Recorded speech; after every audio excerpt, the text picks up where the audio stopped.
Good morning, everyone. It is a glorious moment to extend my warm wishes on behalf of Vidyasagar College of Education, Darjeeling.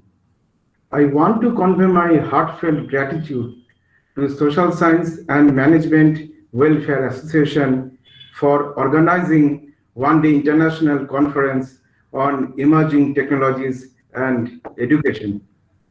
I bid a very warm welcome to all the renowned speakers, delegates, audience, and colleagues who took out their valuable time and joined us today to be a part of this conference. We are honored to have you all with us. On behalf of my institution, I welcome our chief guest, Professor Deepan Sharma. He is a professor and director, Planning and Development, English Language Institute, Zazan University, Saudi Arabia. I feel privileged to extend my warm welcome to other profound speakers. Dr. Sabita Misra, Principal, Vidyasagar College of Education, Darjeeling, West Bengal. Dr. Devendra Vishwakarma, Secretary, SSMWA, President, YEA, Member, IEA. Dr. Prarthita Viswas, Head of the Department, School of Education, Adamas University, Kolkata, West Bengal. Dr. Elizabeth Lucas Afolalu, Inspirational Speaker, Director of Yes You Can International, United Kingdom, Member ISSM WA.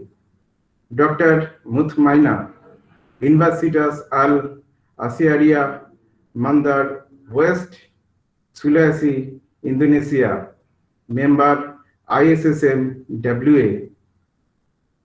Ms. Daughter Diana, Member ISSM WA, Romania. Dr. Nita Mitra, Associate Professor, Siliguri B.Ed College, Darjeeling. Mrs. Deepika Adhikari, Assistant Professor, Vidyasagar College of Education, Darjeeling. Mrs. Joyce Pal, Assistant Professor, Vidyasagar College of Education, Darjeeling.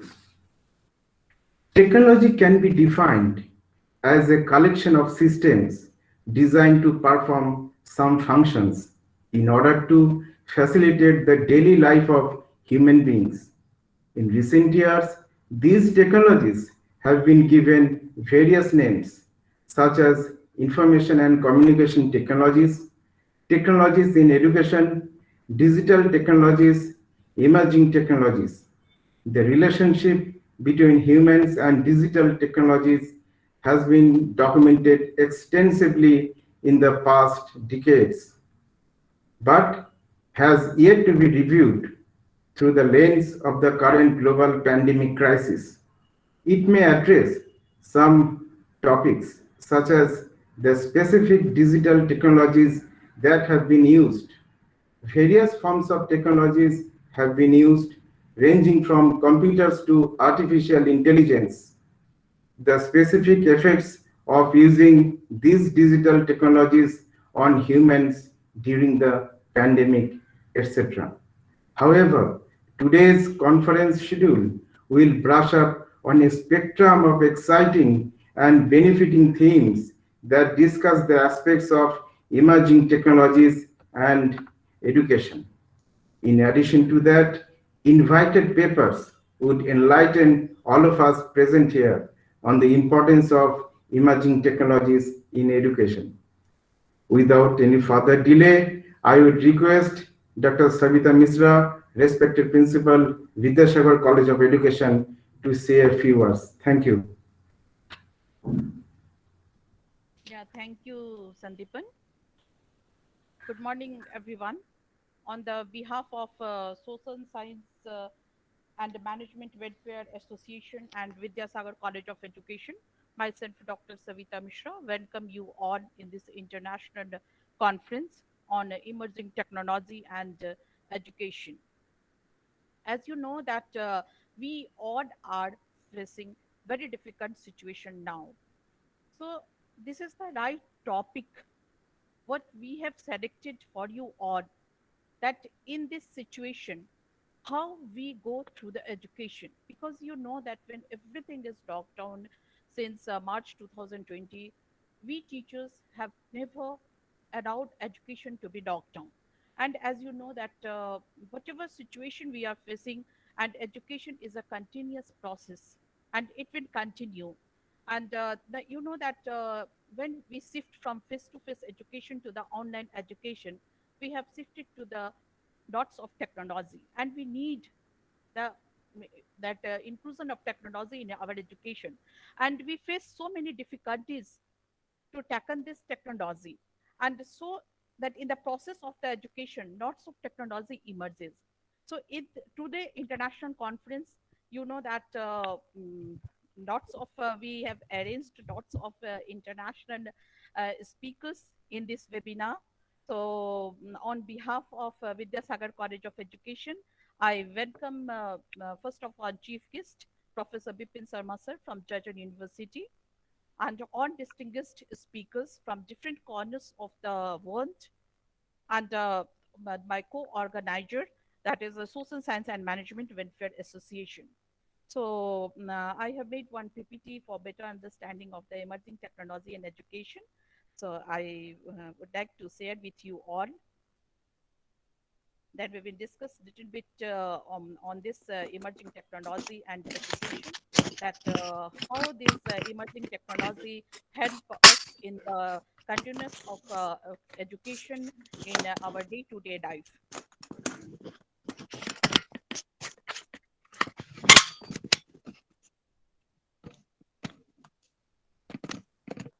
Yeah, so good morning, everyone, and my dear participants. As you know that today we will discuss the emerging technology and education.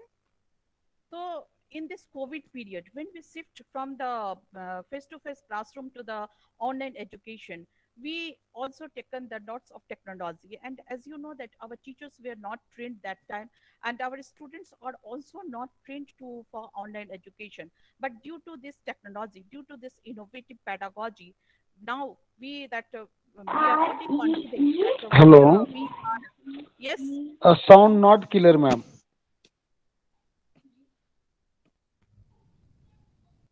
Ma'am uh, ma'am का mic mute है madam. अरे किसी ने mute कर दिया होगा तो फिर Ma'am, we can hear you. Mic तो या माइक है। Yes, ma'am, we can hear hello. you. मेरी आवाज We सुनाई can. दे रही है? Yes, ma'am. Yes, ma'am. We can Sound hear not you. clear, ma'am. Yes, yes, you are audible and absolutely clear. Go ahead. You are audible, madam. Deepika क्या मेरी Yes, ma'am, you are audible, ma'am. Your screen is also visible and you are also तो audible. आप तो just शायद इसे नहीं सुनाई दे रही है। आप शायद अपने नेट को शायद चेक करें।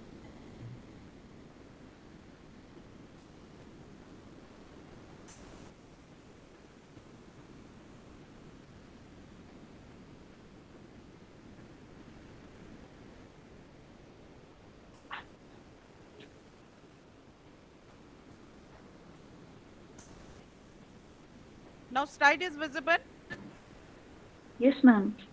Okay, I hope I am audible to everyone. Yes, Yes, ma'am. ma'am. Yes, ma'am. Okay, Audible, ma'am. thank you so much. Thank you so much. So as you know that when we shift from the face-to-face education to the online education, that we have gone through the lots of emerging technology, and that heads of our teachers, that even they have not trained in this technology, they have like self training. They have, you can say that they have given that self training to them. And now wherever you go in every corner of the world, teachers are well trained in this technology. And that whatever in the class level, like if you are teaching in the primary classes or higher classes or like college level, that our teachers are like working day and night to that reach the education to every door. Please आप लोग अपने video को, audio को mute कीजिए। Everyone are requested to mute your audio, otherwise you will not able to hear to me. Okay, thank you. So when we talk about the teaching style in nowadays, as you know that the National Education Policy 2020 also that it has given emphasis on the learning always should be the joyful. It should be the creative. It should be the critical thinking.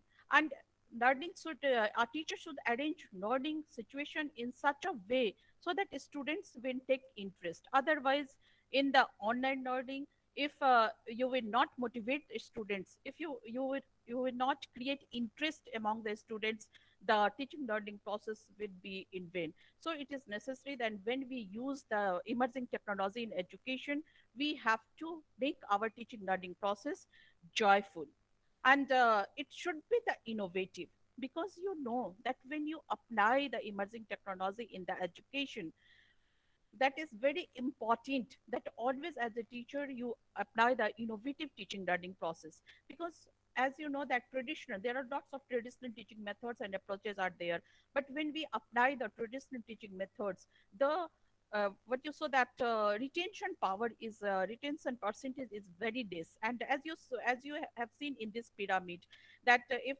you apply the original teaching methods or like old teaching methods, I'm not saying that is not useful. Yes, that is always useful, and that is the evergreen. But in that method also, you have to bring some innovative ideas, so that retention percentage of the students will be increased. So that for the participatory teaching methods, you have to shift from the teacher-centered method to the student-centered method to the child-centered method.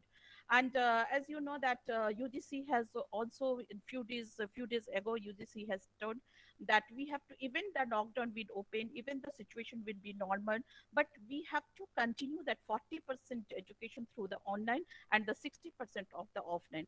But exam will be obviously offline, so that it is not that after lockdown or after corona we will shift it directly to face like the earlier days. We have to continue this online education, and we have to that continue the emerging technology in the use of emerging technology in our education. And as you know that there are lots of teaching methods, as many teachers as many methods. There is no that that is a huge list of teaching methods, and it depends upon the teacher that what method you are applying for what topic and what subject. And teacher should always be flexible. Suppose one method is not working, you can shift to the another method. And and means your purpose is that how your students will understand better. So you can apply also teaching approaches. As you know that nowadays constructive approach, collaborative approach, and cooperative approach is much needed in the this online education. Because when we shifted from face to face to online education, that the work is done by the students.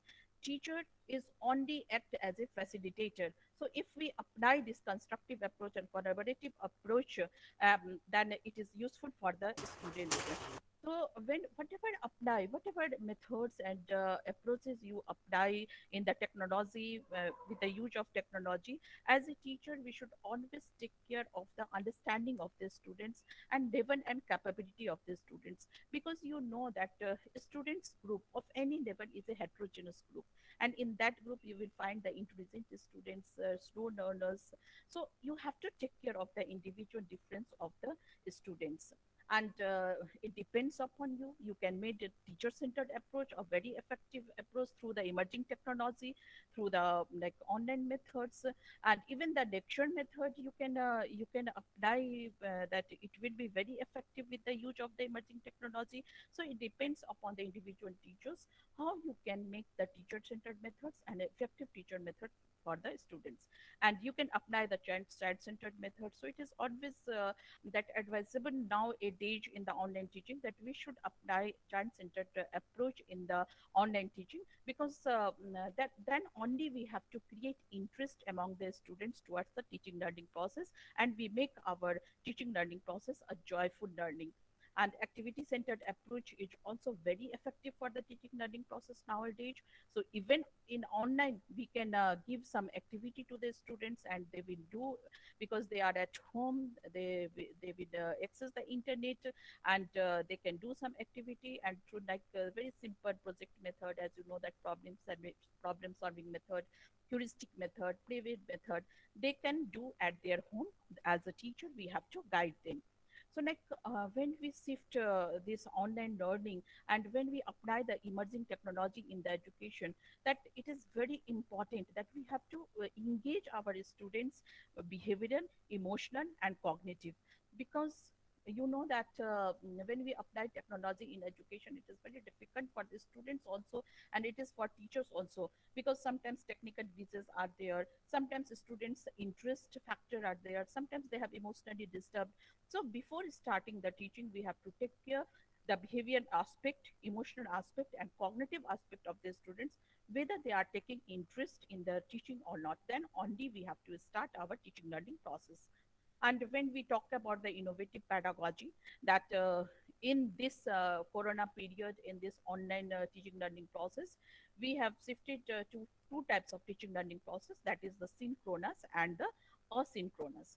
Synchronous, as you know, that suppose now I am presenting my this topic, that is the synchronous, you can say that you can see me, you can listen to me, you can ask me questions, what I'm sure PPT with you.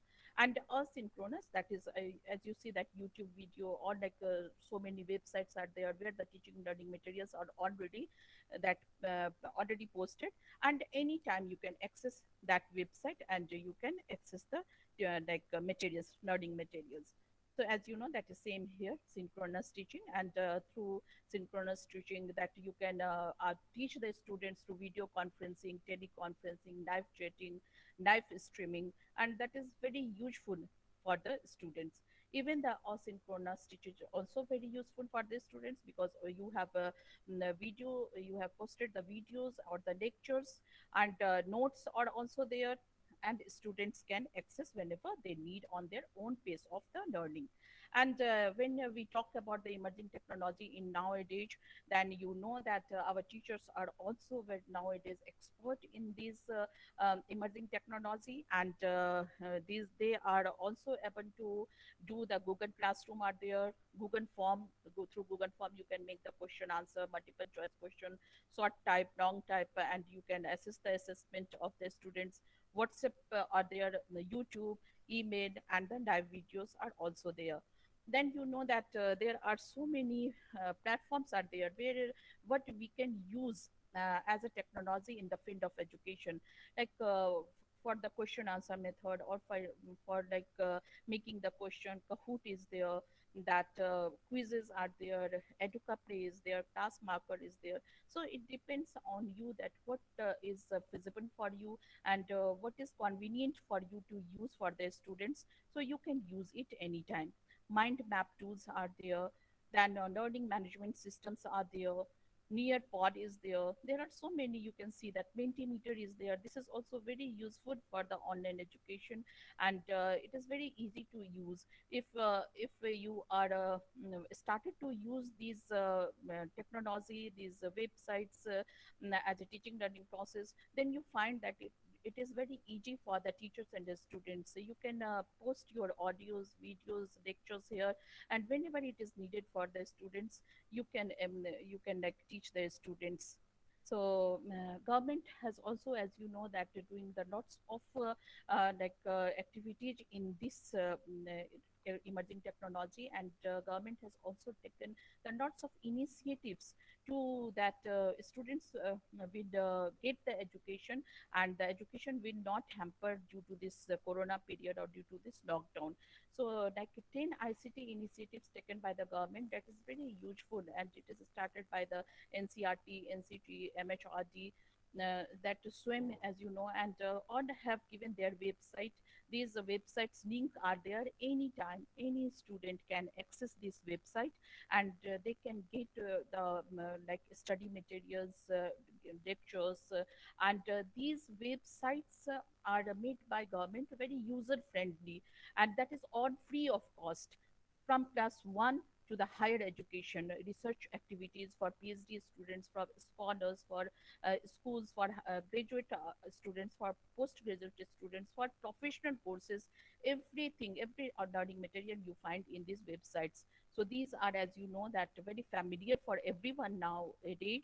These are the Swim is there, Swim Prabha, UGPG MOOCs, e-content courseware is there, National Digital Library of India is there, EPG Pathsana, and you know that YouTube, CECU YouTube channel is there, Sodh Ganga, Sodh Sindhu Vidwan. These Sodh Ganga, Sodh Sindhu Vidwan, these are very like useful for the research scholar, those who are doing the project work or research activity for the PhD, because the lots of research are there. Anytime you can go for the review of literature or like for the getting ideas, you can access these websites.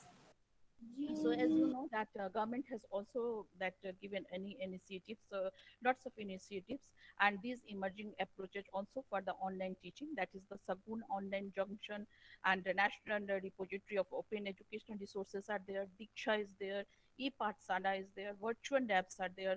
So you can also anytime you can you can see in the slide that link is there, so you can just click the link and you can access the learning materials from these websites. Now the question is, yes, that now we are using the lots of technology in our education, but that is it as same like face to face teaching, like our students are taking the same interest what they are taken in the face to face teaching learning process? Yes, there is still a big question mark, but as a teacher we always try to make our online classes interactive with the use of this emerging technology. And it is not necessary for a teacher that when you start teaching learning process you just start with some topic.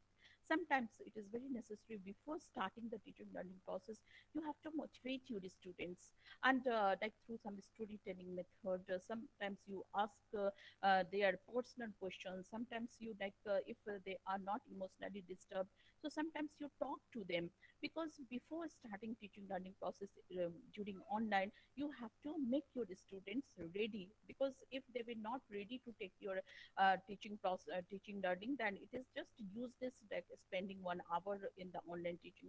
So it is very important that before starting you have to motivate them, you have to give them assignment, you have to discuss during the teaching process, and that you have to do some collaborative work, so they feel that yes, that I am also engaged in this teaching learning process. It should never be like one way teaching. You always include always that that students to do something, or you ask question between the discussions.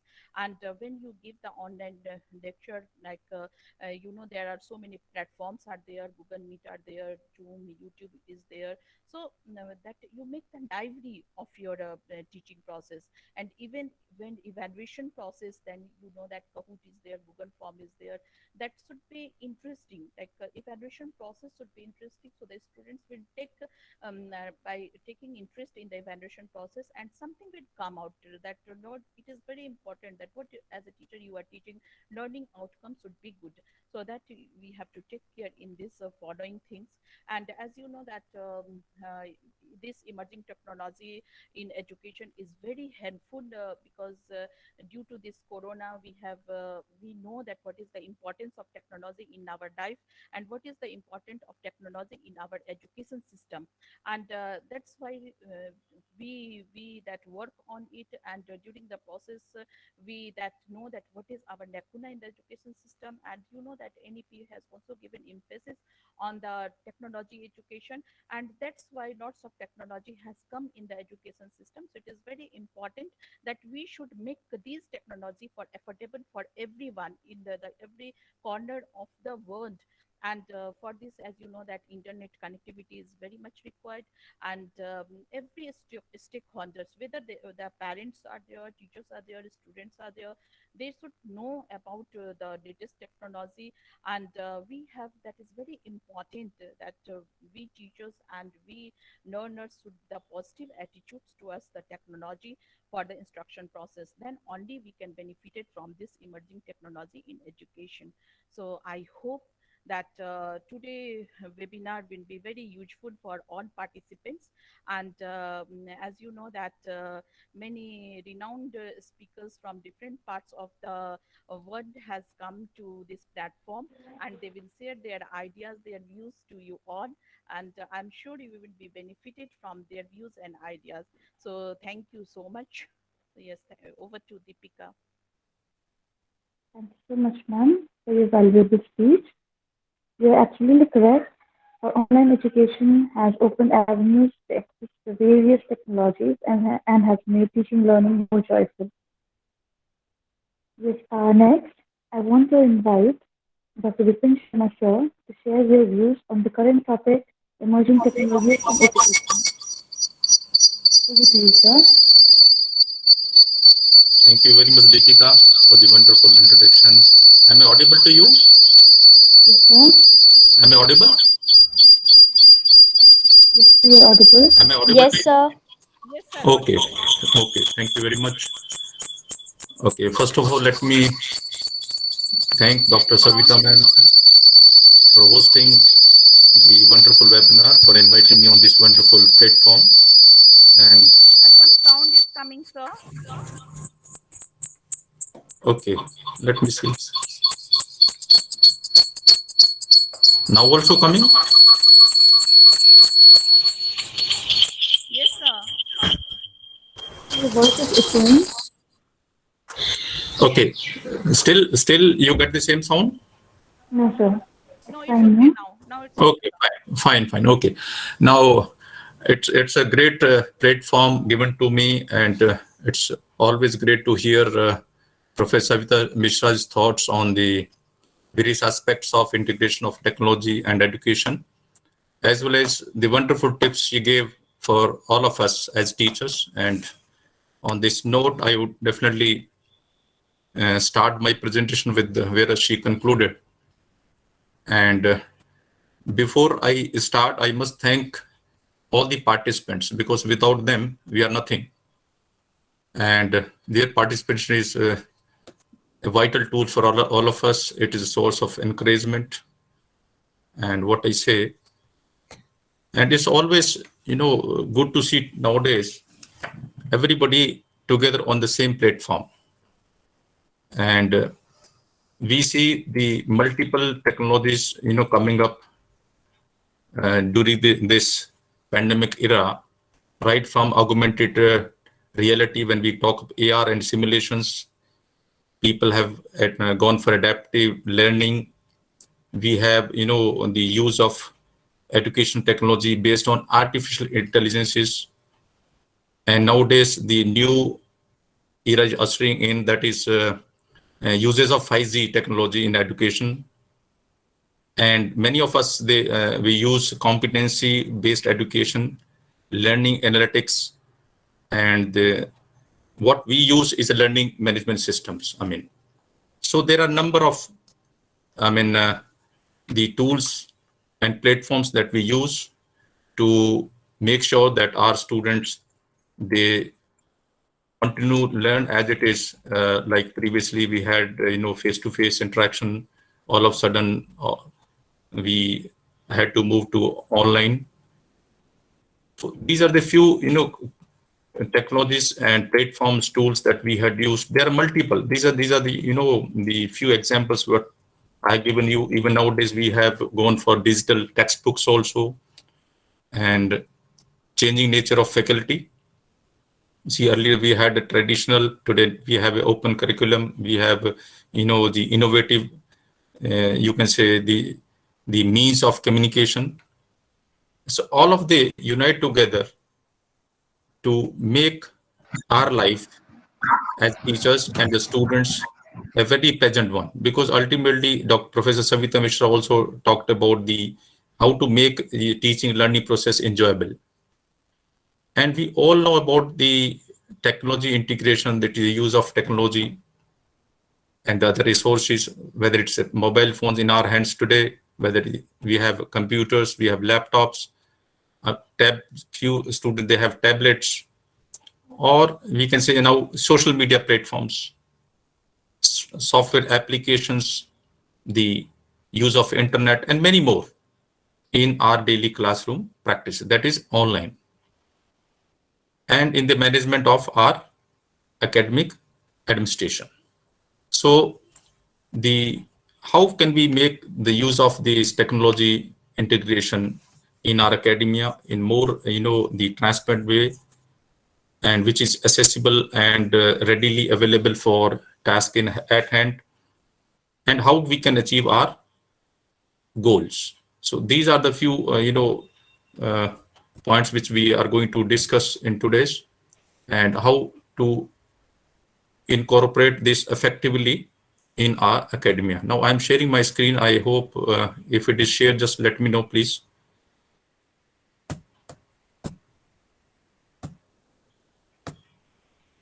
Is it visible to everyone?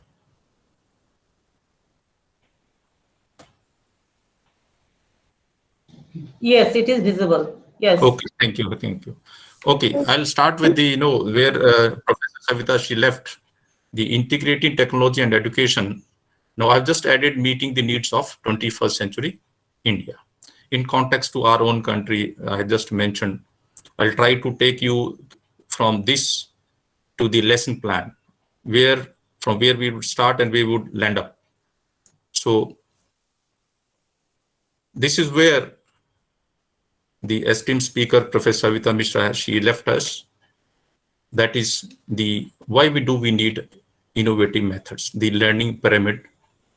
So this is a twofold, we could call it passive teaching and the participatory. And to see the percentage here, what and how much we achieve. We started with traditional method, that is lecture, then reading, audio, visual. It is slowly we are improving day by day. And then it reaches to when we talk about practice by doing and teach others.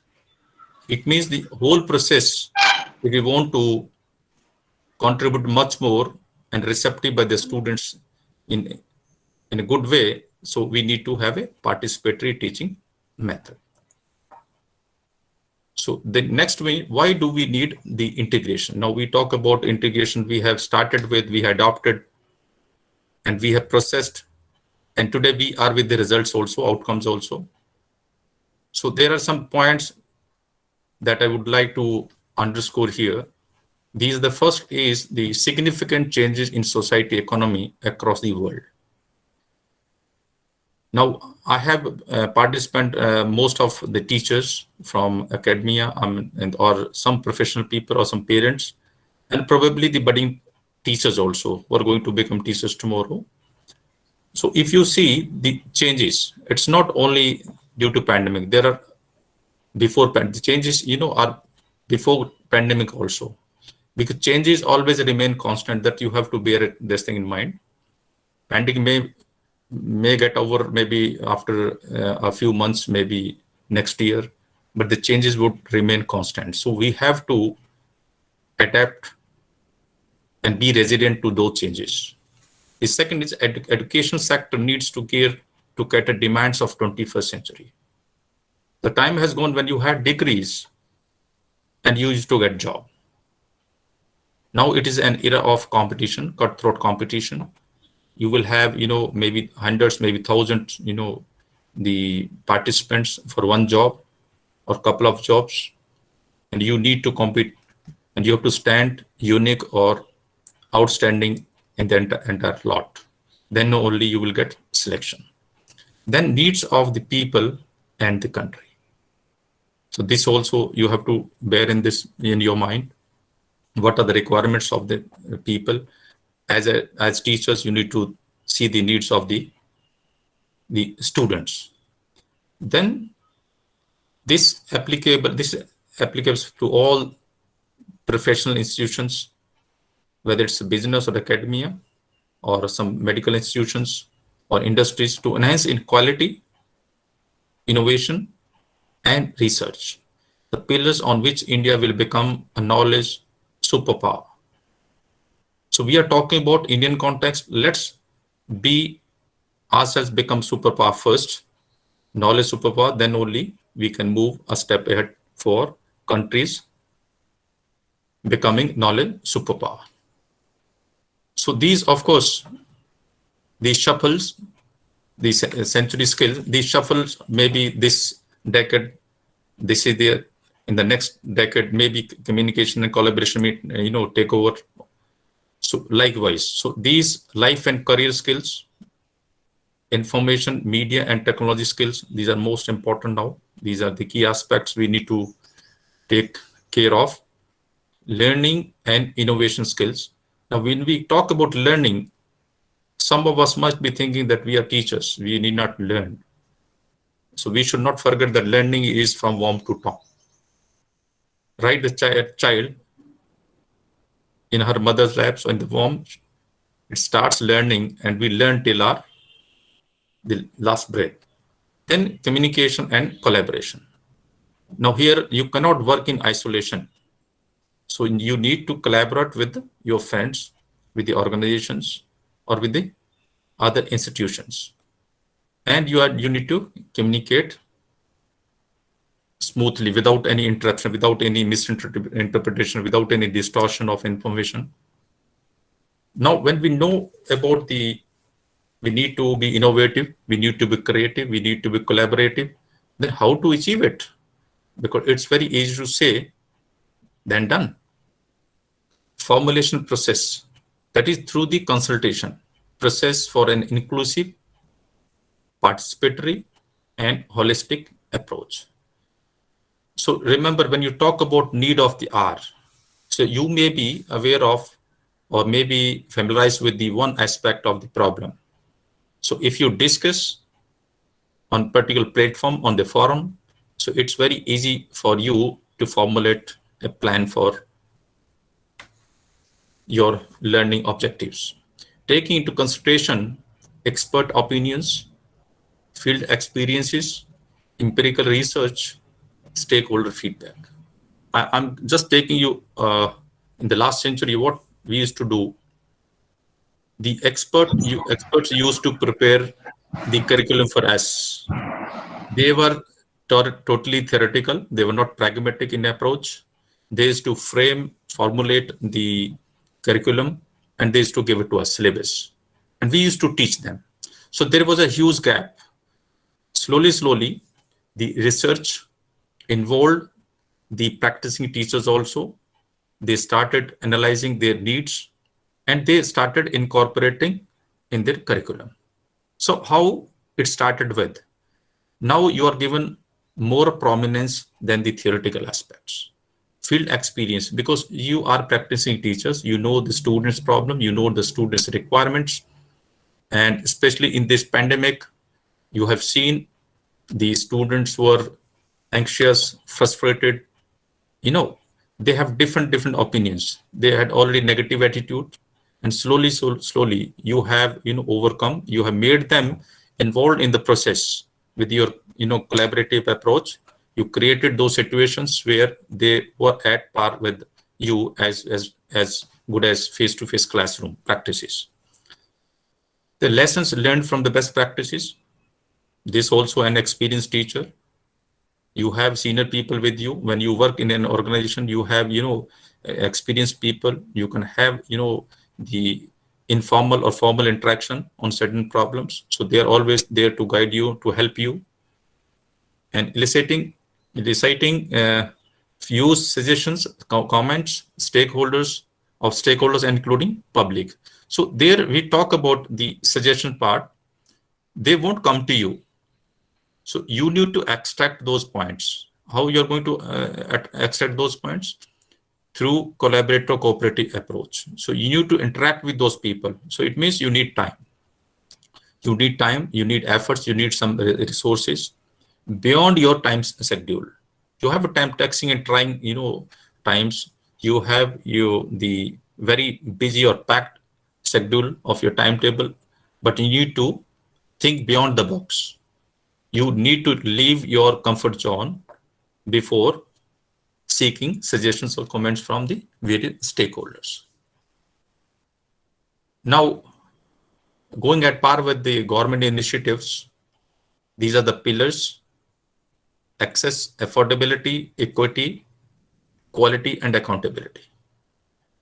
So these are very, very mandatory and essential, the 5 pillars you need to take into consideration whatever you plan, whatever you do, because, sorry, you have, students of various backgrounds, and this discrimination and disparity should not come in between when we talk about learning aspects. So you need to bridge this gap. And when you plan any activity, it should be affordable by everyone.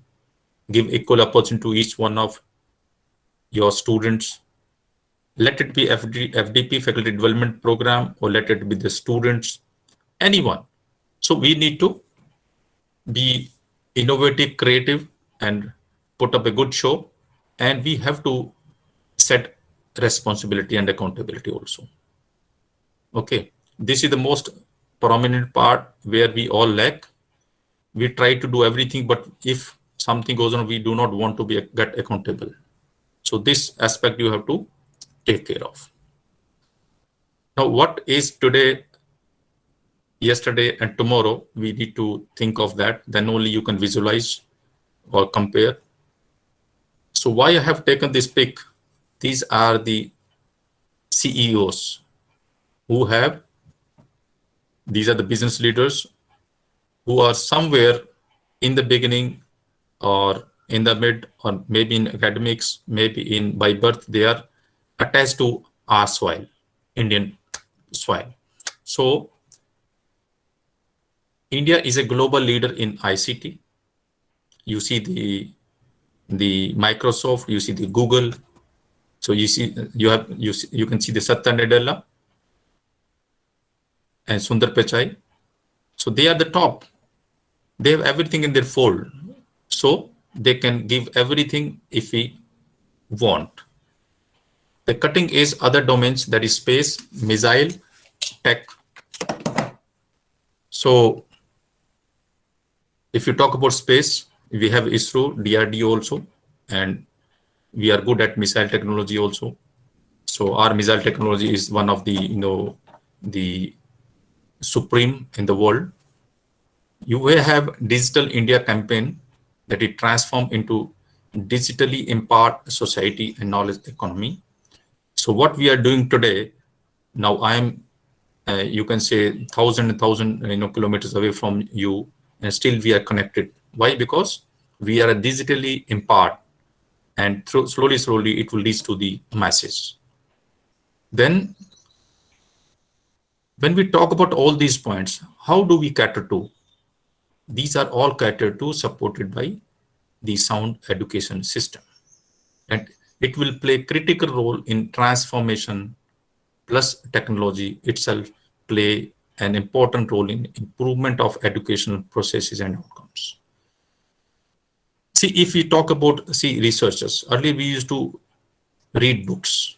We need to go to library. We need to, go for print media, print books. But today what happens? Just you, on a click of your mouse, you get, your wealth of information. How does, within seconds, you need not go to library and you have, some electronic gadget in your hand. Just you click it and the information is right in front of you on the screen. So this is how digital empower our system. Then the relationship between technology, education, and at all levels is bidirectional. So it is not only one-way process, it is the two-way process. Now, how we are going to evolve ourselves, elevate our skills? So there are three, that is involve, evolve, and innovate.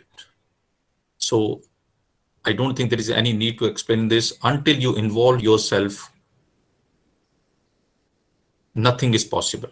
Mind it. Any activity, whether it's an easy to complex one, intricate one, it needs your involvement.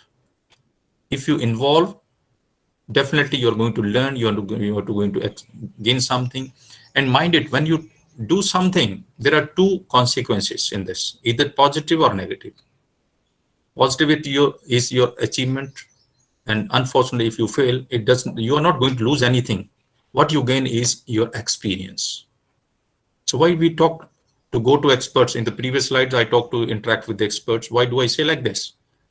Because they have experience, they know the pros and cons, they know the ups and downs of the situations. So they can make you anticipate about the problem so that you preempt decisions can be taken to mitigate those problems. So you have to take care of it's a journey, not a destination. Remember, learning is from womb to tomb. It is a continuous process. This change is constant.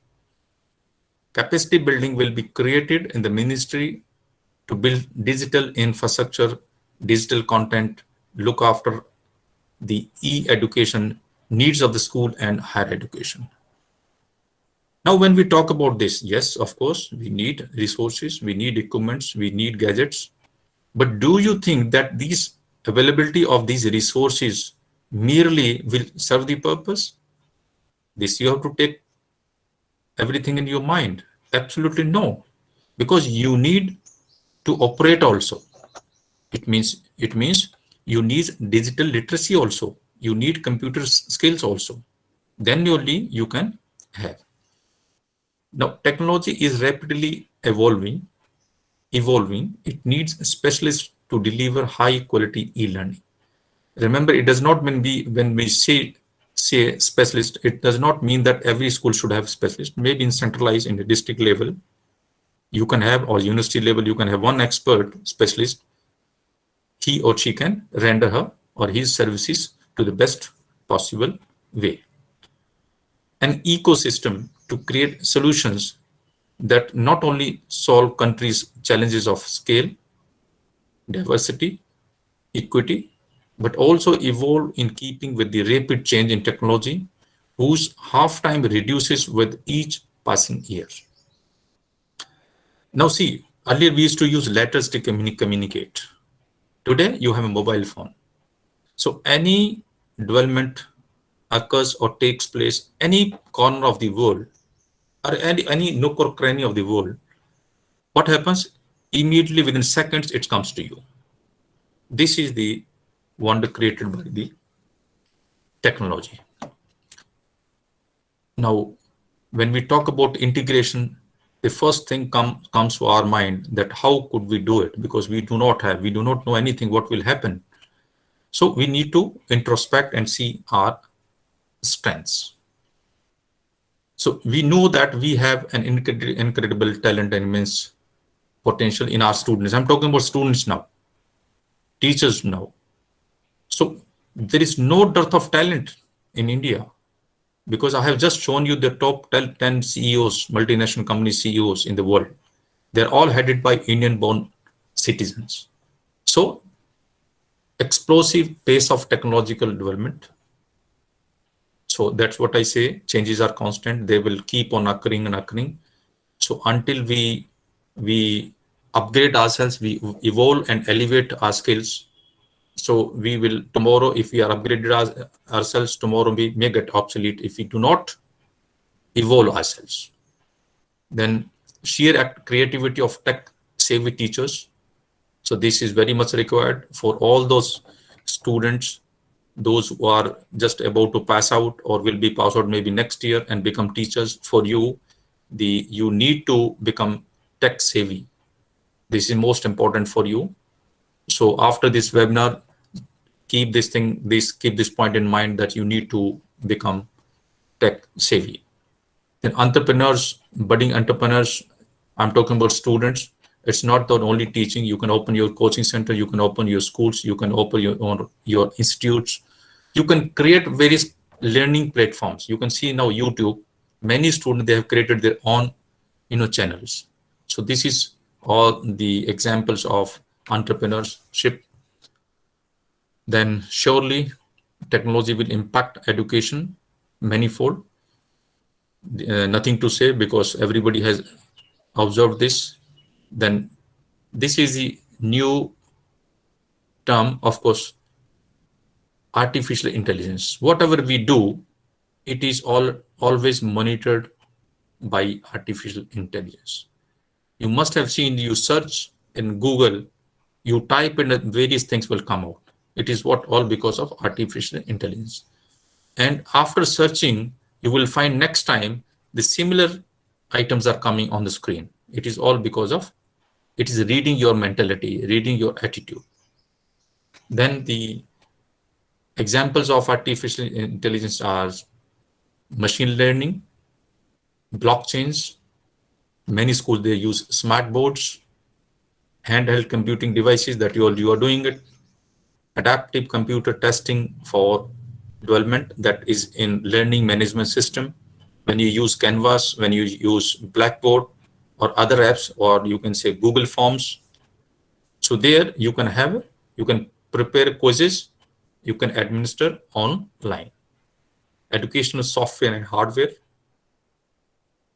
then will not just change what students learn in classroom, but how they learn. This is the most important. We are not giving our student fish to eat. What we have to teach them how to fish. Then these areas and beyond will require extensive research, both on the technological as well as educational fronts.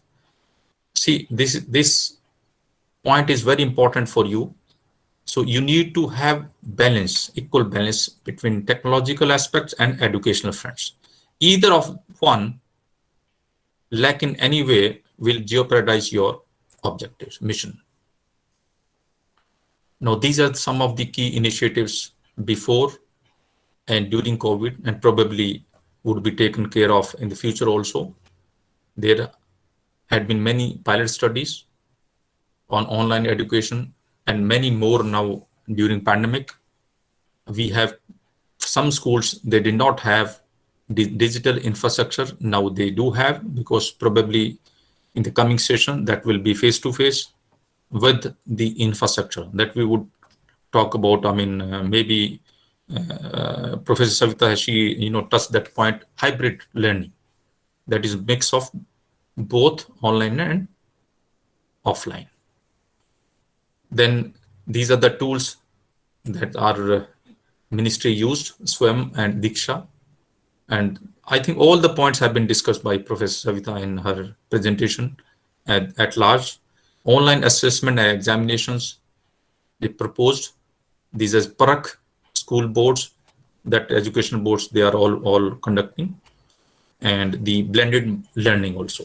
Now, there are many apps you will find. Probably I might have missed a couple of or more, and you people are more computer savvy than me. I just switched from traditional to the technological integration maybe 4 or 5 years before, and you must be going for millennium generation, or maybe many of the students, they are the generation Z. So this we have done, the information, media and technology skills. You need these three: information literacy, media and ICT. So when I was talking about millennials, you are always hooked with the mobile phones. We are now teaching these people.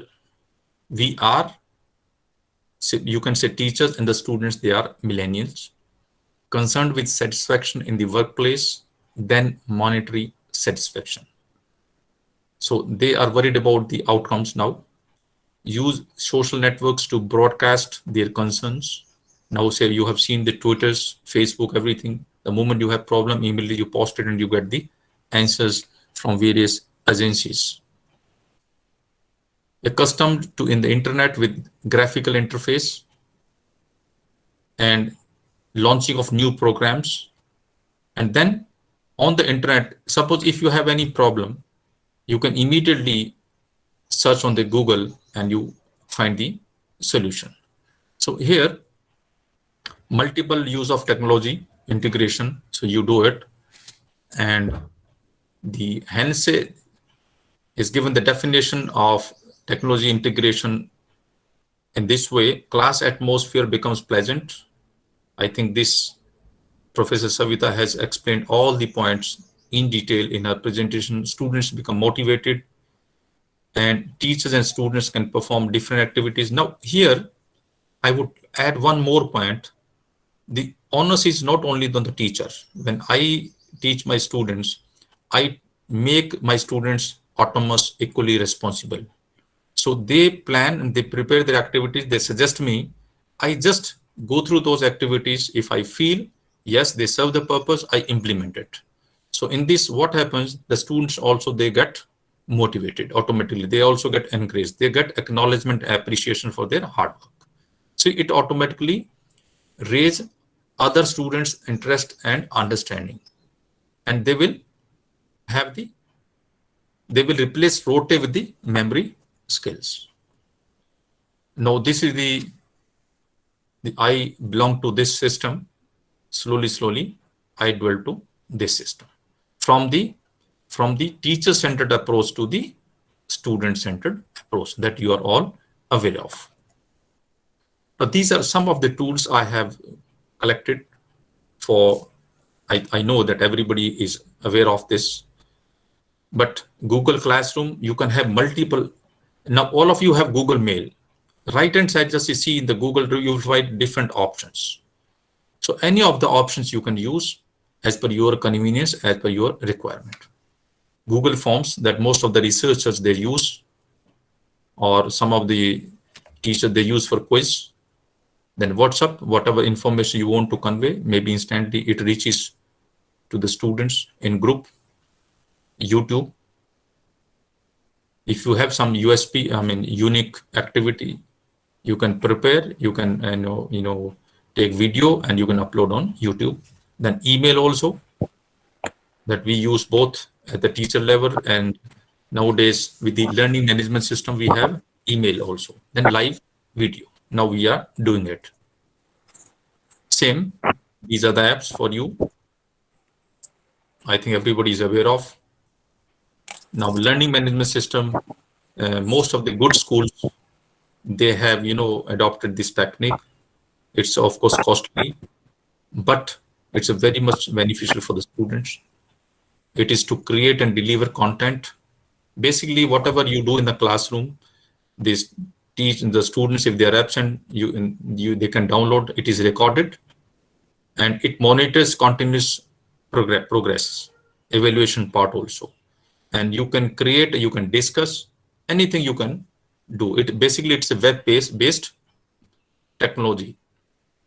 Now, flipped classroom, it's quite old concept before this also, and I'll not go deeply on this because most of my esteemed speakers, they're waiting after me.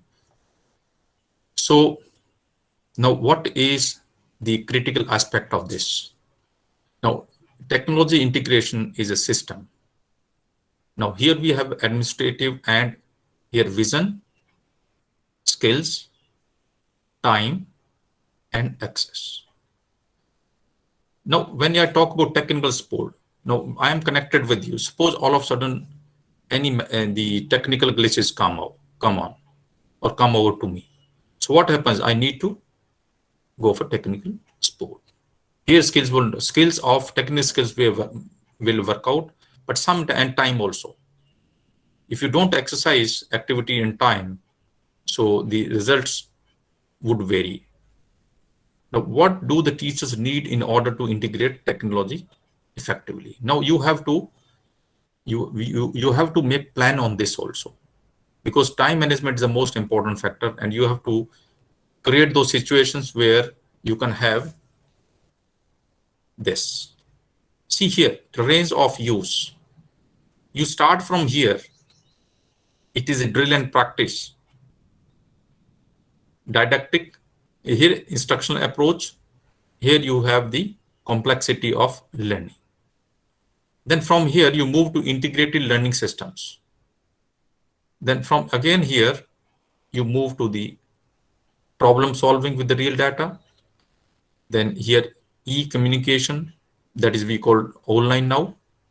What we do slowly from here, from basic we move on to the real world that we call now 21st century skills from here. So this is how our graph should move slowly from here. It should not be vertical like this. It should be slowly diagonal, but a consistent rise.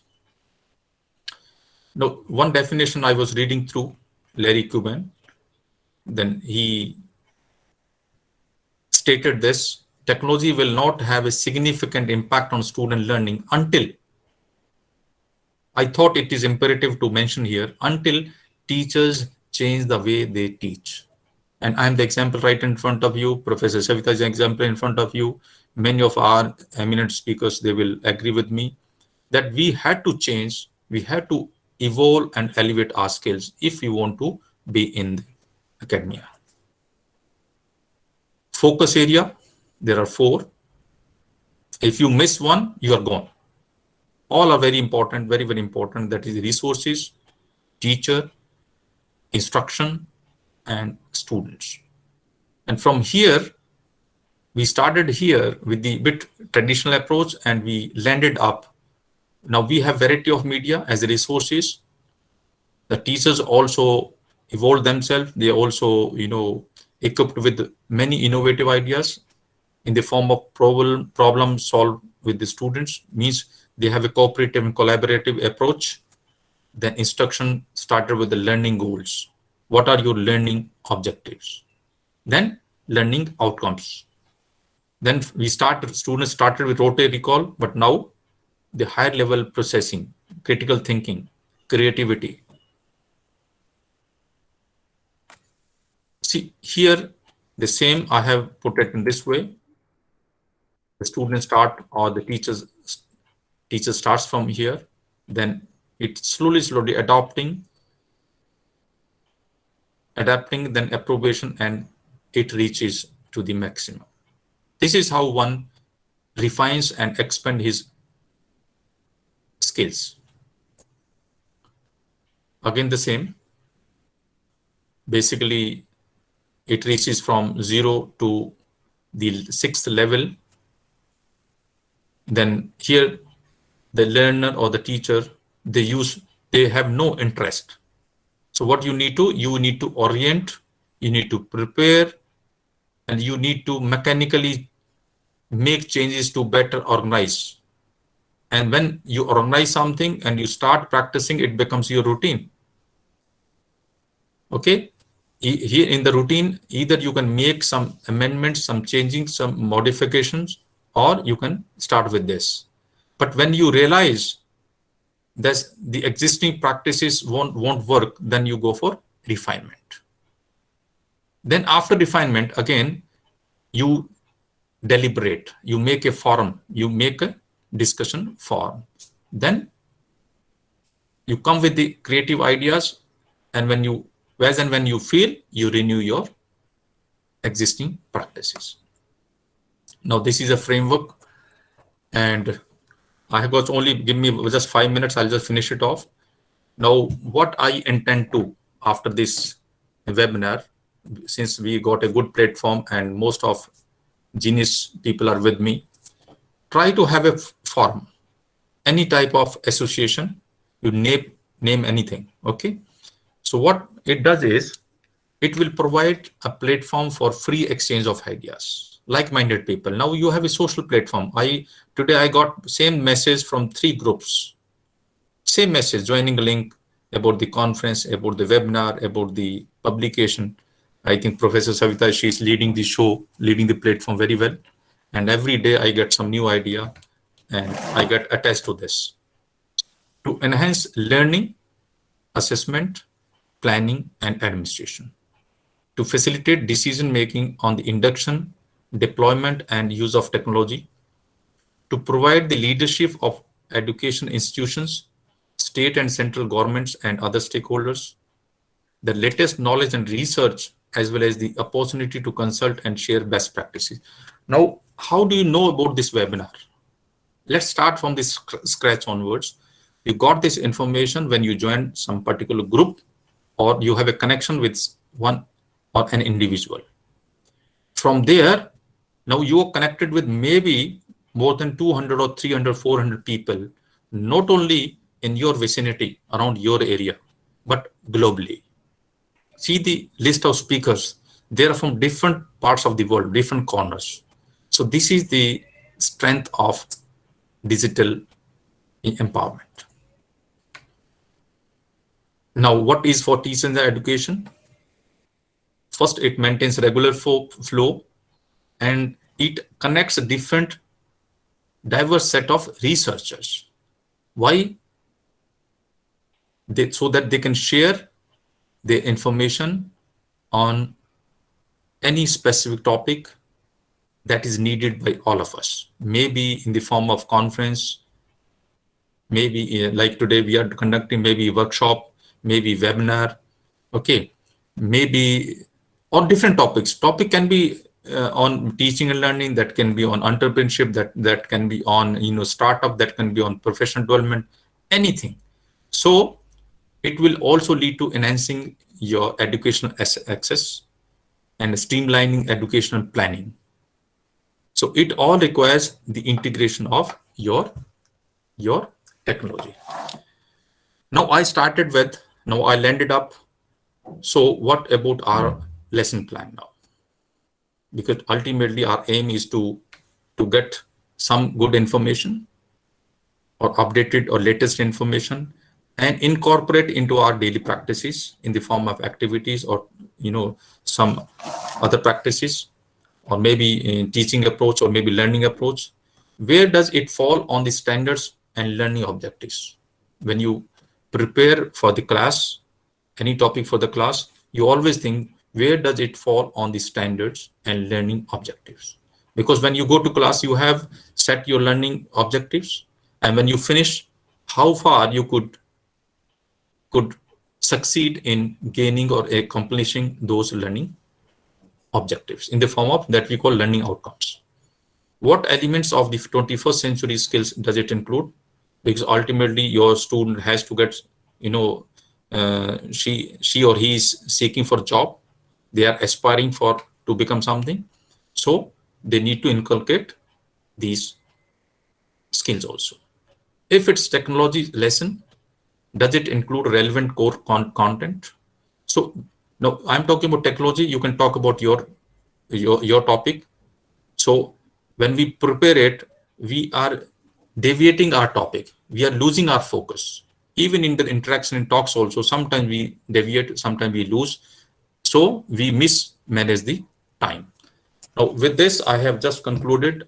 I request all of you, if you have any question, you can just, I have given you my mail ID, and you can put it out in social group media also. Okay. So with this, I conclude. Any question you can ask me, and otherwise we can wind up. Professor Savita or Professor Deepika ma'am, Yes, sir. anything, just let me know if I can add on to this. Yes, sir. I have concluded my lecture. Yeah, thank you so much, Thank you sir, so much, Dr. sir. Sama, sir. Am I with you? Yeah. Thank you, sir. So thank you for wonderful presentation. So over to Deepika. Thank you so much, sir, for sharing a comprehensive view of integrative approach. Next, I would like to invite Dr. Devendra Vishwakama, sir, to kindly share your thoughts on the current topic. Over to you, sir. Thank you, ma'am. Thank you, Dr. Savita Misra, ma'am, Principal, and Professor Dr. Deepan, sir, for knowledgeable presentation. And it is good and good data. So today I can discuss about this subject, emerging technology or technology with development practical application. Technology included a variety of technology such as educational technology, information technology, nanotechnology, biotechnology, etc. New technology field may be a result of conversion of different systems involving today similar goals. The rapid evolution of digital technology in all the wake of life is an important indicator that a different future is waiting for us. Technology has become a mainstream of a day life and began increases used in educational research as well as clinical activities. With new invention adding healthcare and increase our knowledge. Productivity and efficiency, there is no doubt that the healthcare sector, including dental science, will be infused by this rapid change and with many standard procedures like to change. This is supported by the fact that some medical and dental specialists such as radiology may already made the digital India. Digital pathology is an emerging area which has started to transform education and workflow in pathology. In this review, we will discuss how this novel and technology like to change education, training and other sectors. And innovation drives economic growth and large economic rewards from new invention. A great deal of resources, funding efforts go into the development of emerging technology. Research and development is directed towards the advancement of technology in general and therefore included development of emerging technology. Also list of country by research and development speedily. Applied research is a form of systematic inquiry involving the practical application of science. If assessed and uses some part of the research committee, the academian's knowledge, matter and technology for a specific state, business or client-driven process. Science policy is the area of public policy which is concerned with the policy that affect the conduct of the science and research enterprises, included the funding of science, often in other national policy goals such as technological innovation to promote commercial product development, weapons development, healthcare and environment monitoring. Today, I also discuss about impact of value education and technology. Education without human value is like body without life. In other words, human value from the soul of education. The reason is very clear. The inclusion of human values along makes a real man, a gentleman, a great man. A man without human values is no better than an animal and may turn in a devil as well as. So we want this word to be a piece of happiness. Value education must get top priority in our life, and it is also happened by the technology in the education. Dr. Radhakrishnan was right when he advocated for human value education or moral education as the head of University Education Commission 1948. Kothari Commission 1964-66, the need of value education said would like value must permeate the whole curriculum and the program of the active in the school and colleges. In short, we can say that education of human values is the base for character building of our student, and it is important in this sector in technology also. We all know that character is lost. Our nation is facing the crisis of character at present just because we have ingrown human value education in our educational system, and it is also seen in this technical education. There are 5 factors which contribute to the complete value education: sanskar, shiksha or character building, habits, manners, human quality, human value and sanskar. Human value and sanskar are alike in the sense that both of them are traditional idea of life and are expected by the society, but they are different become human values originate from the different sources like religion, philosophy, society, democracy and culture. But Sanskrit originate only from the culture alone. They are different because human values are just ideas which have not been realized and have not become the part and parcel of one conduct, whereas sanskars are idea realized and both the part and parcel of one conduct. It is said a man is known by the company he keeps. This means that company also play an important role in including the human values.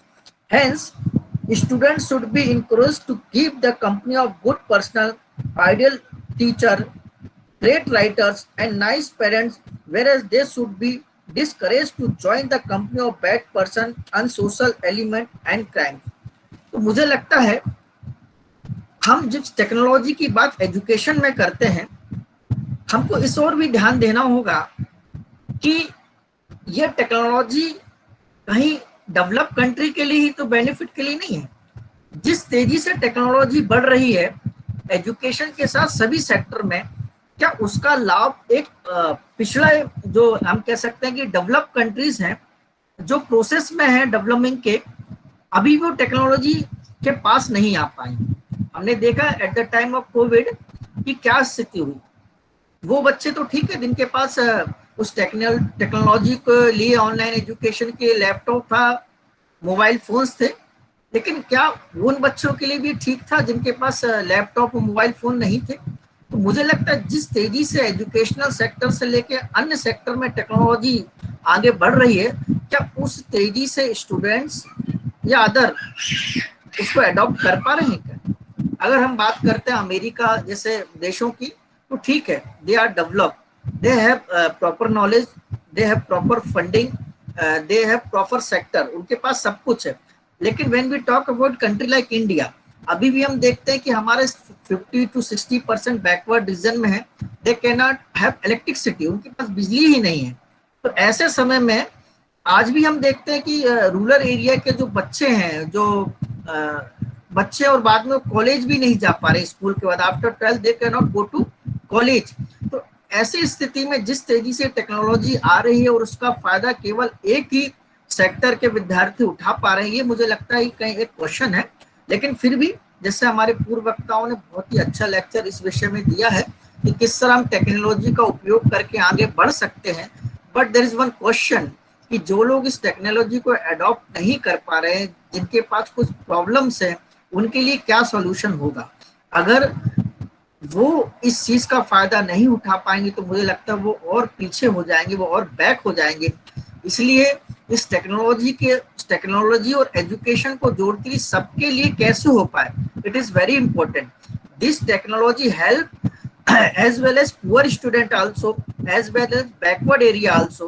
तो मुझे लगता है तभी हम इस technology का in the interest of India, in the interest of global, हम इसका उपयोग कर पाएंगे। और अगर केवल इस टेक्नोलॉजी का 40% लोग उपयोग कर पाते हैं, they increase their knowledge, but 60% नहीं उपयोग कर पाते हैं, तो there is one question. So and I can say अच्छी बात है कि टेक्नोलॉजी के साथ हमें बहुत स्पीडली चलना पड़ेगा। If we want to success in life, we adopt this technology, and today education is totally based on technology, but we careful about those students also. They are backward, they cannot have the this technology, they cannot have the telephone, this mobile phones and laptop। उनकी भी हमको बात करनी पड़ेगी, उनकी भी हमको चिंता करनी पड़ेगी, बिकॉज एजुकेशन फॉर ऑल। और जब education for all, so it means technical education for all, इसकी भी आवश्यकता है। लेकिन कहीं ना कहीं वो बैकवर्ड जो है, जिनके पास एट प्रेजेंट इलेक्ट्रिसिटी नहीं है, उनके घर में बिजली नहीं है, वो इस टेक्नोलॉजी से बहुत दूर है। तो कहीं ना कहीं वो हमारे देश की प्रगति में उतना योगदान अपना नहीं दे पा रहे हैं, इसलिए हमको उनकी भी चिंता करनी होगी। मुझे लगता है कि हमारे पूर्व वक्ताओं ने इस विषय में बहुत अच्छा, प्रोफेसर डॉक्टर विपिन शर्मा ने बहुत ही इंपॉर्टेंट पॉइंट्स हमको टेक्नोलॉजी और एजुकेशन के बारे में बताया। और उन्होंने ये भी बताया कि किस तरह हमारे भारत के इस सॉइल के लोग जो इस भारत में जन्मे हैं, आज वो बड़ी बड़ी कंपनियां में काम कर रहे हैं और भारत का नाम भी रोशन कर रहे हैं। बट हमको इस बात की भी चिंता करना पड़ेगा कि जो हमारा बैकवर्ड रीजन है, जो ट्राइबल रीजन है, तो रूरल रीजन है, जहाँ आज भी ये टेक्नोलॉजी पहुंच नहीं पाई है, उनकी भी हमको चिंता करनी पड़ेगी। अगर हमने उनकी चिंता कर ली तो मुझे लगता है टेक्नोलॉजी और एजुकेशन ये बैकवर्ड कंट्री या डेवलपिंग कंट्री के लिए बहुत अच्छा एक रोल प्ले कर सकता है उनके सोशियो इकोनॉमिक डेवलपमेंट के लिए। सो थैंक यू, मैं अपना विषय ही खत्म करता हूँ। Thank you very much. Thank you, sir. Next, I would like to invite Dr. Prathitha Vishwas, ma'am, to kindly share your views on the ongoing topic. Over to you, ma'am.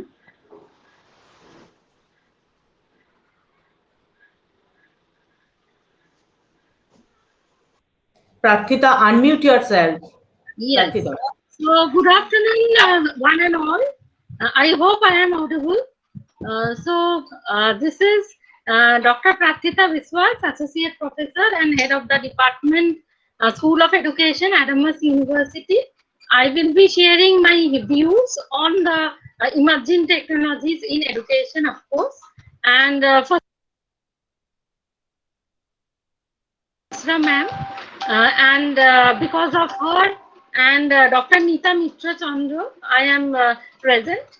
And of course, to all the participants who are present in this August gathering, because other than the participants, as Vipin and Rita ma'am has already stated, it is not possible for us to speak.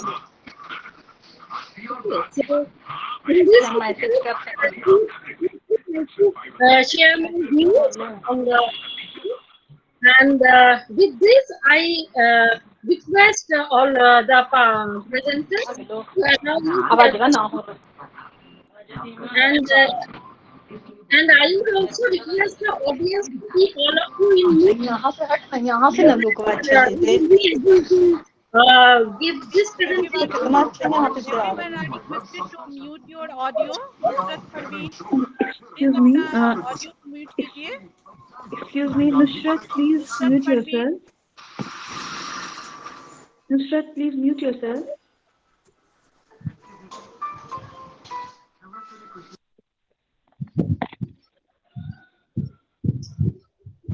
And I would also definitely like to thank the main forum, that is Vidyasagar College of Education, Darjeeling, where Dr. Mishra is the principal, and along with all the teaching faculties and the organizing staff, as well as Social Science and Management Welfare Association for giving and providing this platform for a wonderful webinar for in this conference.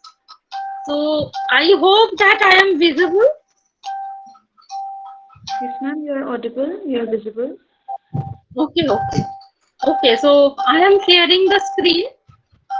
Sometimes in Google Meet it stops. That's why I just wanted to ask that. Just a minute.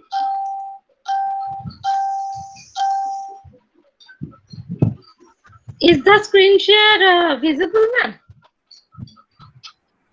Yes, ma'am. Okay. So my topic here is the blended teaching learning approach in the 21st century. I will be actually highlighting upon the phygital or the hybrid learning system. So basically we here are focusing upon the online education system or the emerging system of education. Now, Shavita Mishra ma'am has already stated in her introductory speech or introductory presentation about some of these. And of course, we had Dr. Sharma's excellent presentation on the same. So, due to this context, I will be continuing with this blended teaching learning approach in the 21st century. So, actually, my view is, as we are told to share the views, we are actually not the teachers. We are actually the mentors now. We are the facilitators. We are basically one of the most prominent persons who are giving these views on the context of phygital or digital learning. So our activity and objectives is to create and learn resource and tools, as well as delivering learning resources, engaging the learners creatively, that is through creativity and different means, and evaluating the learners continuously. So this is one of the main aspects where we find that these are the teachers' tasks which we have in this 21st century. Now, going to creating learning resources and tools, we find that setting learning objectives and outcomes at the outset, it is very important. Then mentors and teachers, self-videos on video talks on subject matter, it is very, very important. The facilitator or mentor, in our case, it is actually the teacher which I am speaking about. It is actually on the subject matter, and there are different slide presentation. Nowadays, PPT also is getting backdated. So we are focusing more on the video presentation, as well as we are focusing more basically on also certain apps or certain applications or presentations which are dependent on the internet and the resources, which is, for example, Canva is one online source where we find the same. Then there are certain new online courses which we find. So these are the diverse micro-learning content where the teacher creates such type of good content, and it builds the learner mentors network as well as platforms. It is very, very important in the context. At the same time, there are certain curated learning resources and tools which are very, very important, like YouTube videos or Vimeo videos. Then we find a lot of analysis, a lot of cases where we will be able to teach our students in the long run. There are case studies, then PDFs of chapter in a book or books, as well as slides there presentation. Excuse me, madam, Dr. Yes. Madam. Slides are not moving, madam. Okay. Slides Let are not me see. moving, madam. Yes, madam.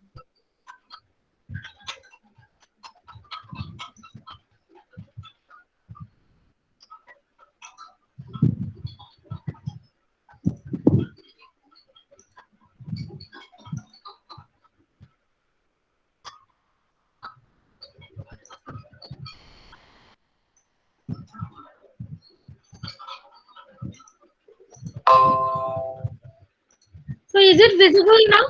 Yeah, ma'am. visible. Okay, so we find here the learner's engagement, right? So since we are the facilitators, we should be knowing about the learner's engagement, right? Because we are the teachers, we are the mentors, we are the facilitators, we are all in one nowadays. So we have to see that what are the different contexts as a learner's engagement. So Google Forms or opinion surveys, that is which is beyond the classroom sessions. It is going on, and at the same time we have polls and quizzes on synchronous and asynchronous sessions. We also have some breakout sessions. Breakout session means, for example, we are having Zoom breakout sessions, right? So when we are having Zoom breakout sessions, we find that there are a lot of students, those who are actually, I'm speaking about higher education system and higher education knowledge, where there are Zoom breakout sessions where in different rooms, the groups are divided and they go to a different type of learner and the activity centered system. At the same time, we find that these are all becoming very common. So we are trying to do something very uncommon. Like there are previously Zoom, Skype, Google Hangouts, then Google Meet. These are very common platforms, and it is very useful for everyone to go and meet through these platforms, as world has become a total globalized platform.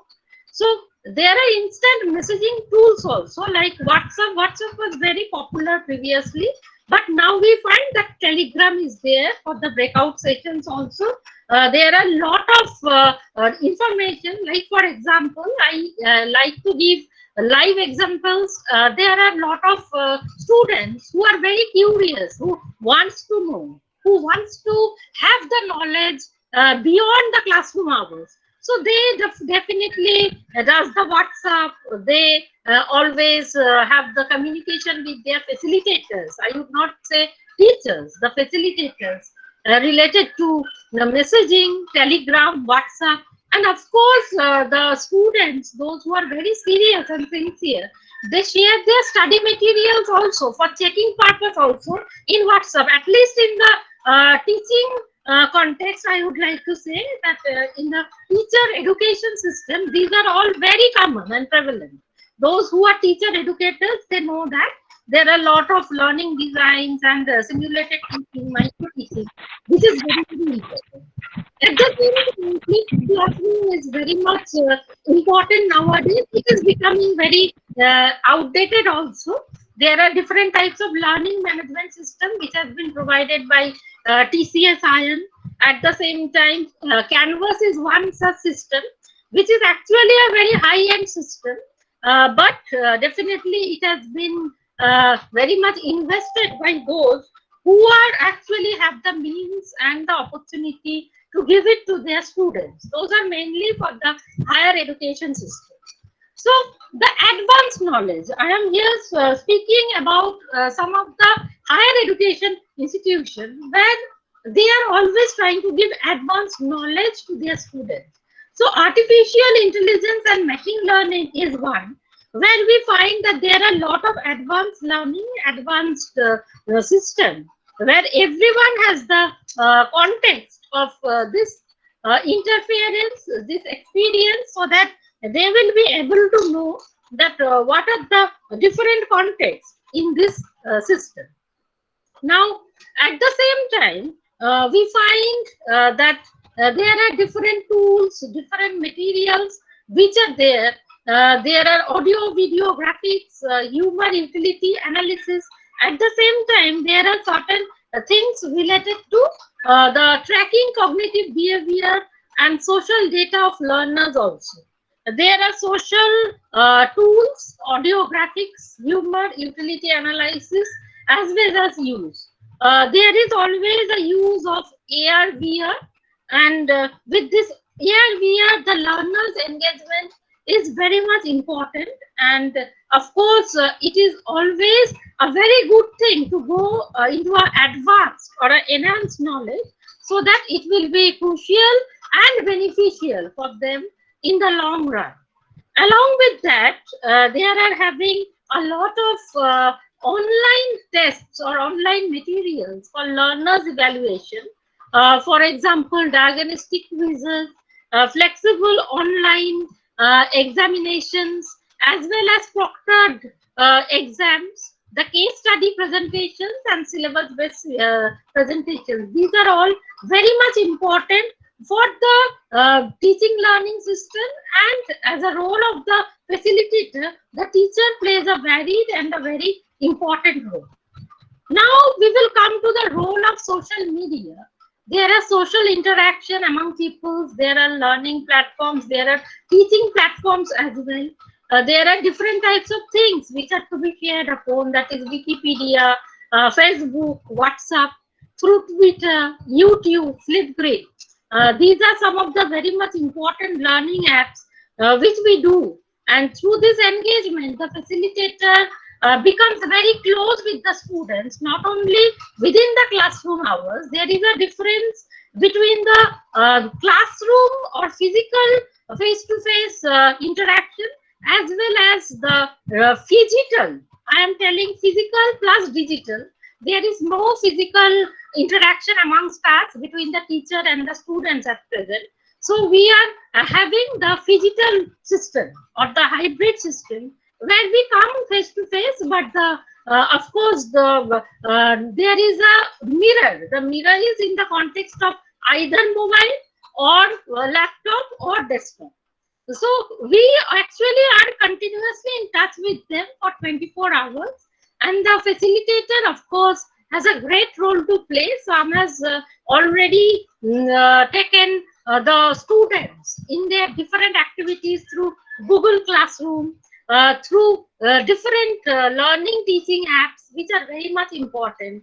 We are having massive open online courses. So these are some of the learners' engagement where the teacher plays an important role. So there we find that lot of things which are very much needed in this context, and we find that there are a lot of multiple intelligence. In this context, we see that the multiple intelligence is one of the most important contexts here, where the main aim of the teacher is to basically facilitate, is to basically have a very good view about what the other context is there there is verbal and linguistic. I want to highlight here because I don't believe in total PowerPoint presentation. To tell you very frankly, when you have the power to speak, you can give your presentation in verbal tone also. So there are very few slides I have made today with a purpose, so that other than visual, there is also some auditory speeches. So multiple intelligence, as we can see, there are a lot of multiple intelligences in the context of application-based learning, like verbal, linguistic, or logical, mathematical, visual, spatial. There are 8 ways of knowing, and we all have different types of multiple intelligence, which is very much important for us, so that it becomes a very important context in the long run. So there are also interpersonal type of exchange, interpersonal behavior, which is very much important in this context. And also there are curricular and co-curricular activities like music, rhythmic type of, there are musical and rhythmic type of learning teaching apps, where those who are having a knack for that, they are more interested. At the same time, we also are dealing with inclusive education, special education. They are also drawn and attracted towards this system. So this is one very much important views, and we are getting connected with each other. In any case, we are getting connected through the different means of communication, through the different means of different identities. We are having a globalized, like this platform, we are having a globalized platform. So here we are actually making this context in the long run to make it more, make this forum more open, as well as more beautiful in the context of knowledge giving and knowledge sharing. And I believe that there is a quote which is very common nowadays: the illiterate of the 21st century will not be those who cannot read or write, but those who cannot learn, unlearn, and relearn. So I believe that those who are basically very much interested to know that who are the ones who are more interested, who will be able to have a good knowledge and outlook in the long run, that is the one which is to be more important and more to be based upon.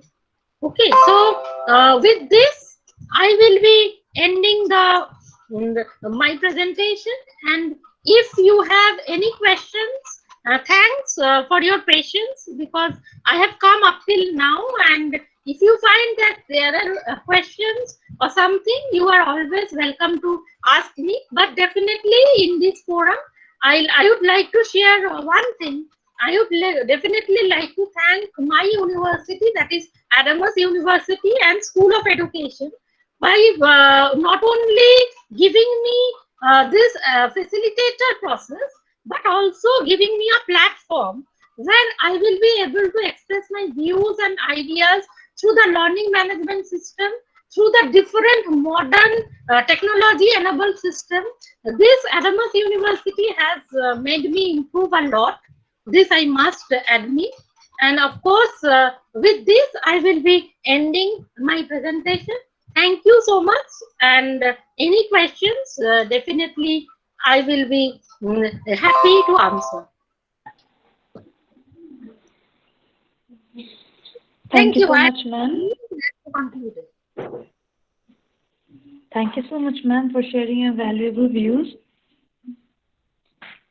Next, I would like to invite Dr. Elizabeth Lucas Afalulu to kindly share your views and your opinions on today's topic. Over to you, ma'am. Good morning. Am I audible? Can you see me? Can you hear me? Yes, ma'am, you're audible as well as visible. Yes, yes, yes. I want to seize this opportunity to express my gratitude to every one of us, especially the organizer, the president, the chairman, and also the founder of this organization. I want to say thank you very much for inviting me, and also want to say thank you to the moderators, the organizers. I want to appreciate all your hard work. Thank you. It is so appreciative, and this is the way forward in education. I also want to seize this opportunity to welcome all our speakers. Oh wow, I've been sitting here for the for the past 1 hour listening and learning as well, because we can never stop learning. Learning is living. So we keep learning every day of our life. In front of me here is to talk about the mindset for change in education, which I love to share all over the place. Um, Mindset we base on what you see, what you hear, what you learn, what you read, and what you observe. And finally, the association you surround yourself, your network is very important. These are the ways to build your mindset. The mindset is the storage of information for solving problems. It presents who you are. As a man thinketh, so is he. The quality of a man is the state of his mind and future. You will only attract what you believe and think about. And a mind is a place where knowledge is required. And the worst retirement is the retirement of mind. If your mind is not renewed, it will be difficult to change or adapt for change in our life, in education system.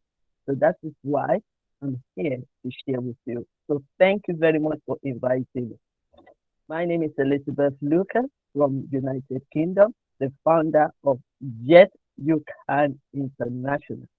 I'm also an award-winning author of a book called Yes You Can, because we need that energy, we need that force in everything we do in life. So we all have capacity to think and total submission to what is in our mind.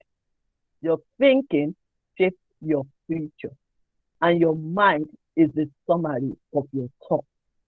Entrance of the wise wisdom begins from the right thinking, especially in the education system, such as thinking of our gifting, our ability, and finally become what we are thinking.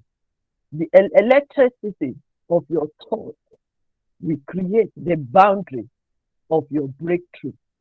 You cannot produce what you don't see, nor think. So think differently if you want to succeed. And great thinking leads to great destination.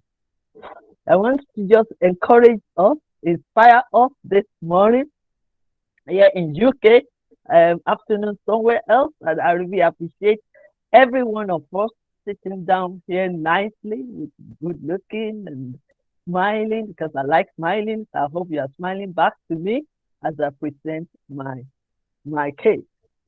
So gain knowledge and use wisdom for everything. Information is costly and profitable. Wisdom, experience, and principle serve purpose of in life. To make a change in ourselves, in our teaching, our career, and education, knowledge is required. And to be fulfilled in life, wisdom is needed. And that is why I'm always sharing my wisdom. Malcolm X said, and I quote, education is our passport to the future, for tomorrow belongs to the people who prepare for it today.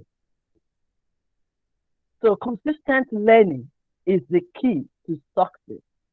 Teachers, educators, mentors, parents, leaders can be praised, and they will be given credit because they play an important role in our education system. President Barack Obama said, and I quote, change will not come if we wait for someone else and somewhere and sometimes. We are the ones We've been waiting to make that change. As we are all sitting here, learning from one another, we are the ones to change. We are the ones to make the change. We are the ones to make the change in this world. We are the ones to make a change even in our education system. But first step to getting somewhere is to decide individual that you are not going to stay where you are. You don't do your things, you don't teach the way you've been doing. You need to embrace change. We need to embrace the technology. We need to and start learning new skills in order for us to make a change. There will be no change progress if we don't renew our mindset. So change will bring efficiency, and we are the change for tomorrow. Change will bring satisfaction. Change will bring fulfillment. Change will bring better performance in whatever we're doing. So, like I said again, mindset is everything. It is the powerhouse and storage of information. So, I just want to encourage us today that there is two types of mindset. We've been talking about mindset. There is fixed mindset and there is a growth mindset. And growth mindset is what we are all basing on, and that is why we are here to improve. Carol Derrick said, the new psychological of success took education and business by storm. It told a good, simple story. Drake suggested that our beliefs about our own intelligence determine our ability to learn. A fixed mindset is the belief that our quality are fixed traits that we cannot change. But I believe that we are here because we want to make a change and because we want to embrace the change. People with this mindset believe that talent alone leads to success. That is not enough. We need to be improving ourselves, upgrading every day. When we think about mindset, most people think about growth versus fixed mindset, but that's just one angle. Fixed mindset limits what you do and limits what you achieve and even limits you in becoming. Fixed mindset will make you feel stuck in life and hold you back. But I'm here to encourage us that we are here for one purpose, learning from one another. And that is why it is important that we keep upgrading ourselves, we keep learning every day. But one thing I want us to encourage ourselves also today is that knowledge is power. So keep learning. Learning is living and it is lifelong. Change mindset is a lifelong situation. Let me quickly share with you 7 stages of growth mindset. The word that we listen to, the word that we read from the book, the belief, our belief system, because what you read is down to what you believe. If you are reading negatively, then you will believe it, that it is not possible. From my own story, based on the book I've written, yes, you can. I've always been hearing that statement all my years. Say, you can't go to school. You are not intelligent. You can't work. You can't become. You can't achieve. But guess what? I challenge that you can't. And I turned my story around. And I started developing myself from lower to upper. I even went far to become an educator. So that is what you can do. You can turn every negativity around. It may look difficult. It may look so high that you are thinking, oh, it is not possible. But I'm here to encourage every one of us to say, in every step we are taking, it is possible to achieve it. It is possible to move the education to the next level. It is possible for us to perform well in whatever we are doing. It is possible for us to achieve our dream because we know that we all have a dream. So it is possible.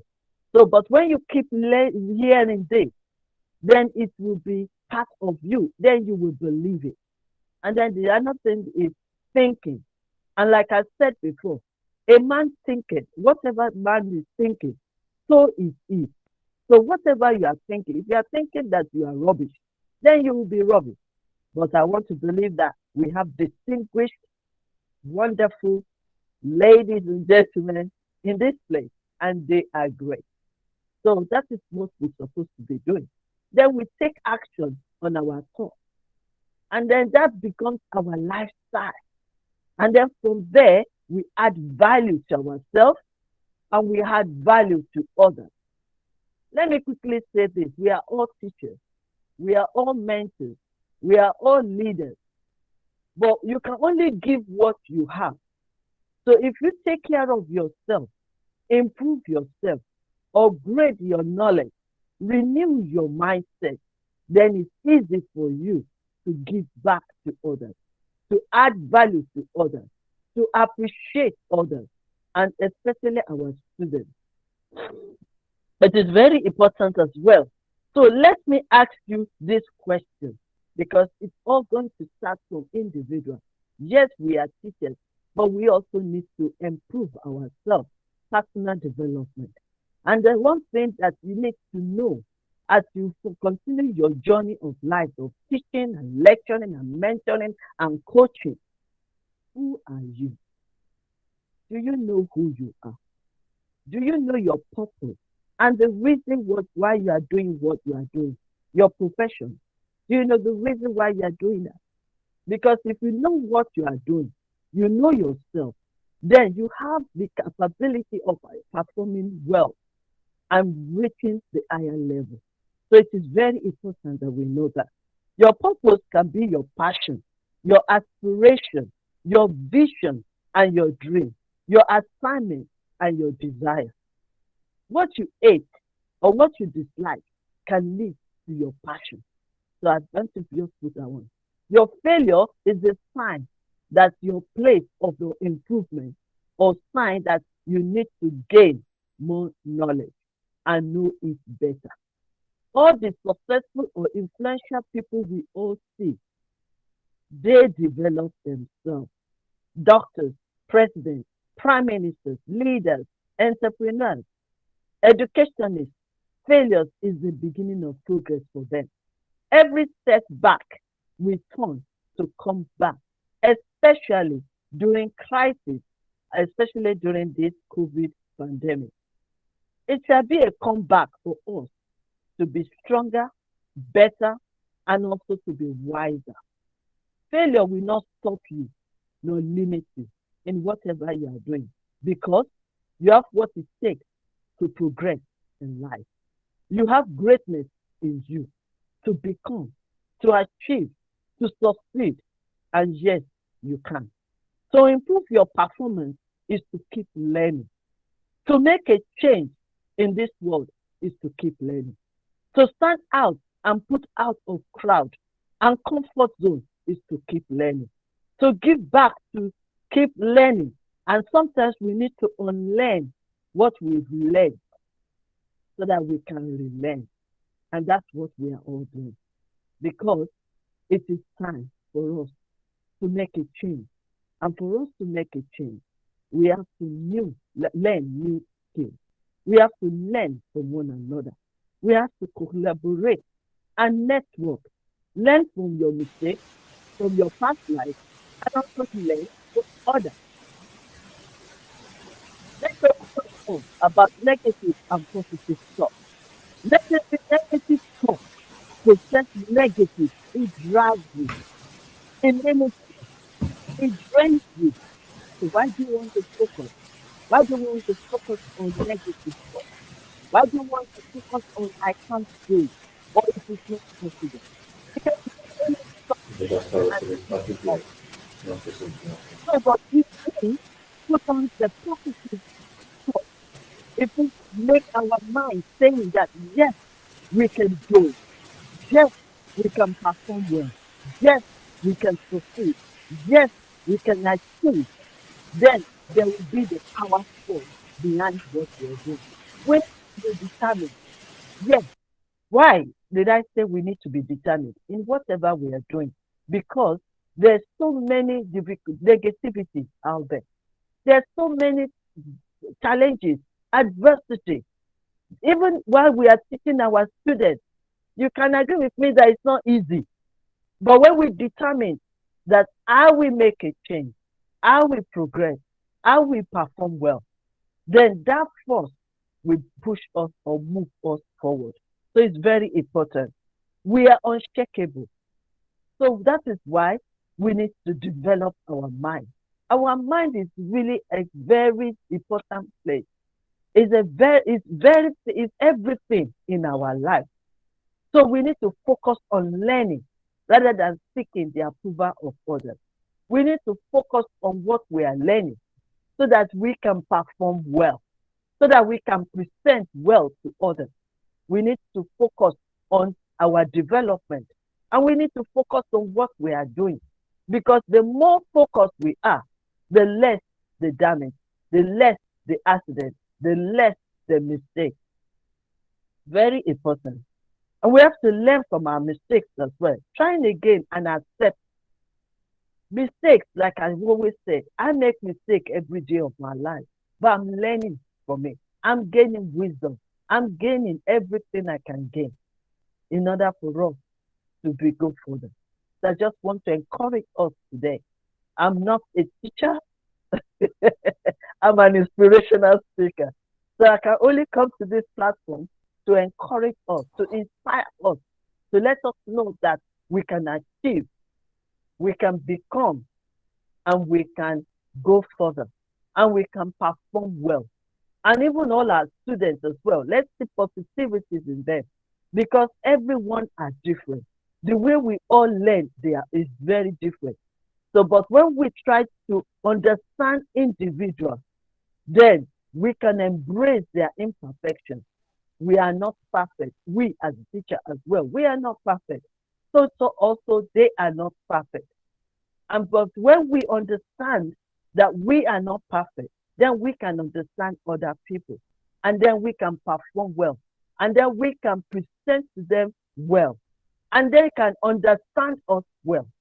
You know one thing, when we teach, students are meant to understand. But if they don't understand, how can they act on what they've learned? That's one reason why we need to understand individuals of our students. We are also students as a teacher because we learn every day. We renew our mindset every day. We research every day. We connect with one another every day because no one is an island. And we are all working together. You cannot isolate yourself as a teacher. You cannot isolate yourself as a leader. We are all leaders because we are impacting into other people's lives. So I just want to encourage us today that knowledge is powerful. Mindset is everything. And wisdom is the principal thing. Thank you very much. This is Dr. Elizabeth Lucas, the Yet to Come International founder and director, inspirational speaker from the United Kingdom. I love you all. Thank you. God bless. Thank you so much, ma'am. It was very nice to hear you. Thank you. Thank you so much. Next, I'd like to invite Dr. Musmani. Yeah. Kindly share your opinion on the ongoing topic. Over to you, ma'am. Yeah, hi, I'm here. Allow me to share my screen.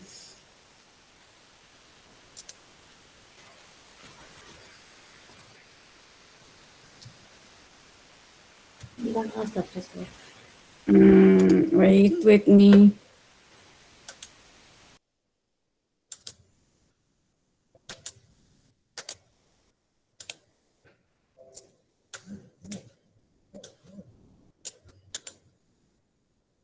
Hello, it is visible?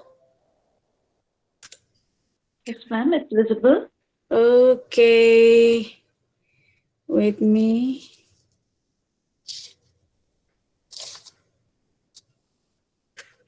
Yeah. Okay. Bismillahirrahmanirrahim. Assalamualaikum warahmatullahi wabarakatuh. Good afternoon from Indonesia. Let's say welcome to all of everybody who are attending in this wonderful international webinar. Before I start my presentation, I want to say thank you very much to the event organizer for having me and invite me to be here. Well, my name is Mutmainna. I am the lecturer in the Faculty of Teacher Training and Education in my university, Universitas Al Azhar Mandar in Indonesia. So this is a little bit my national and international organization, my research identity. Feel free to visit my research and article to cite me over there.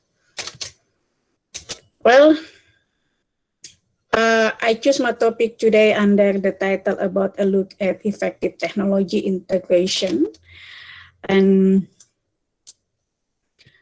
before we are going to discuss, allow me to share to you about the condition of education right now.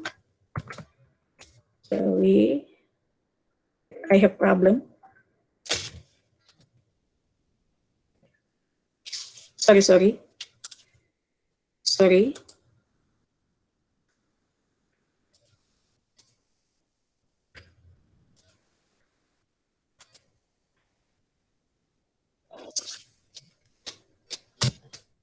Oh my God.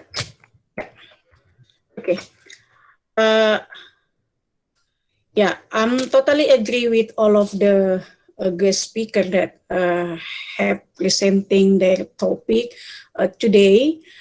Professor Pipin Sharma, Dr. Devendra Viswakarma, Dr. Prathita Biswas, and Dr. Elizabeth.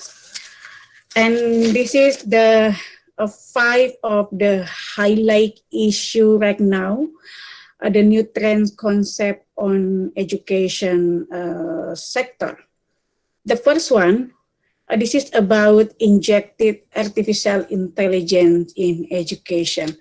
I think Professor Pipin Sharma has explained a little bit about the artificial intelligence in education.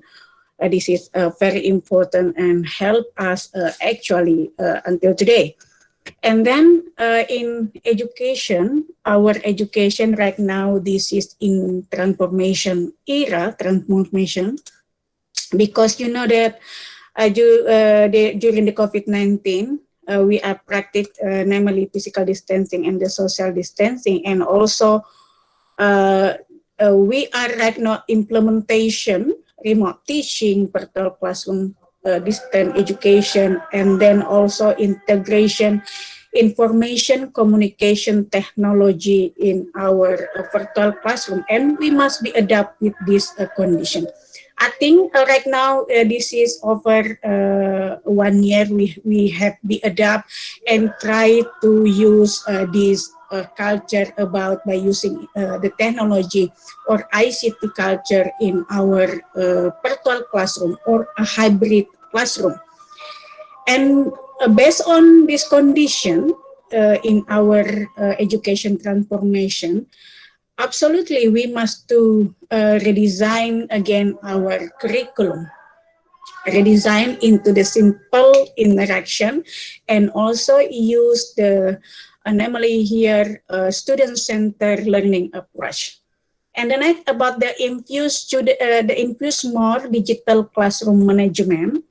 A small digital classroom management, this is not only about the education, only integration the technology. So we are the winner right now. When we are use the technology, we are the excellent educator.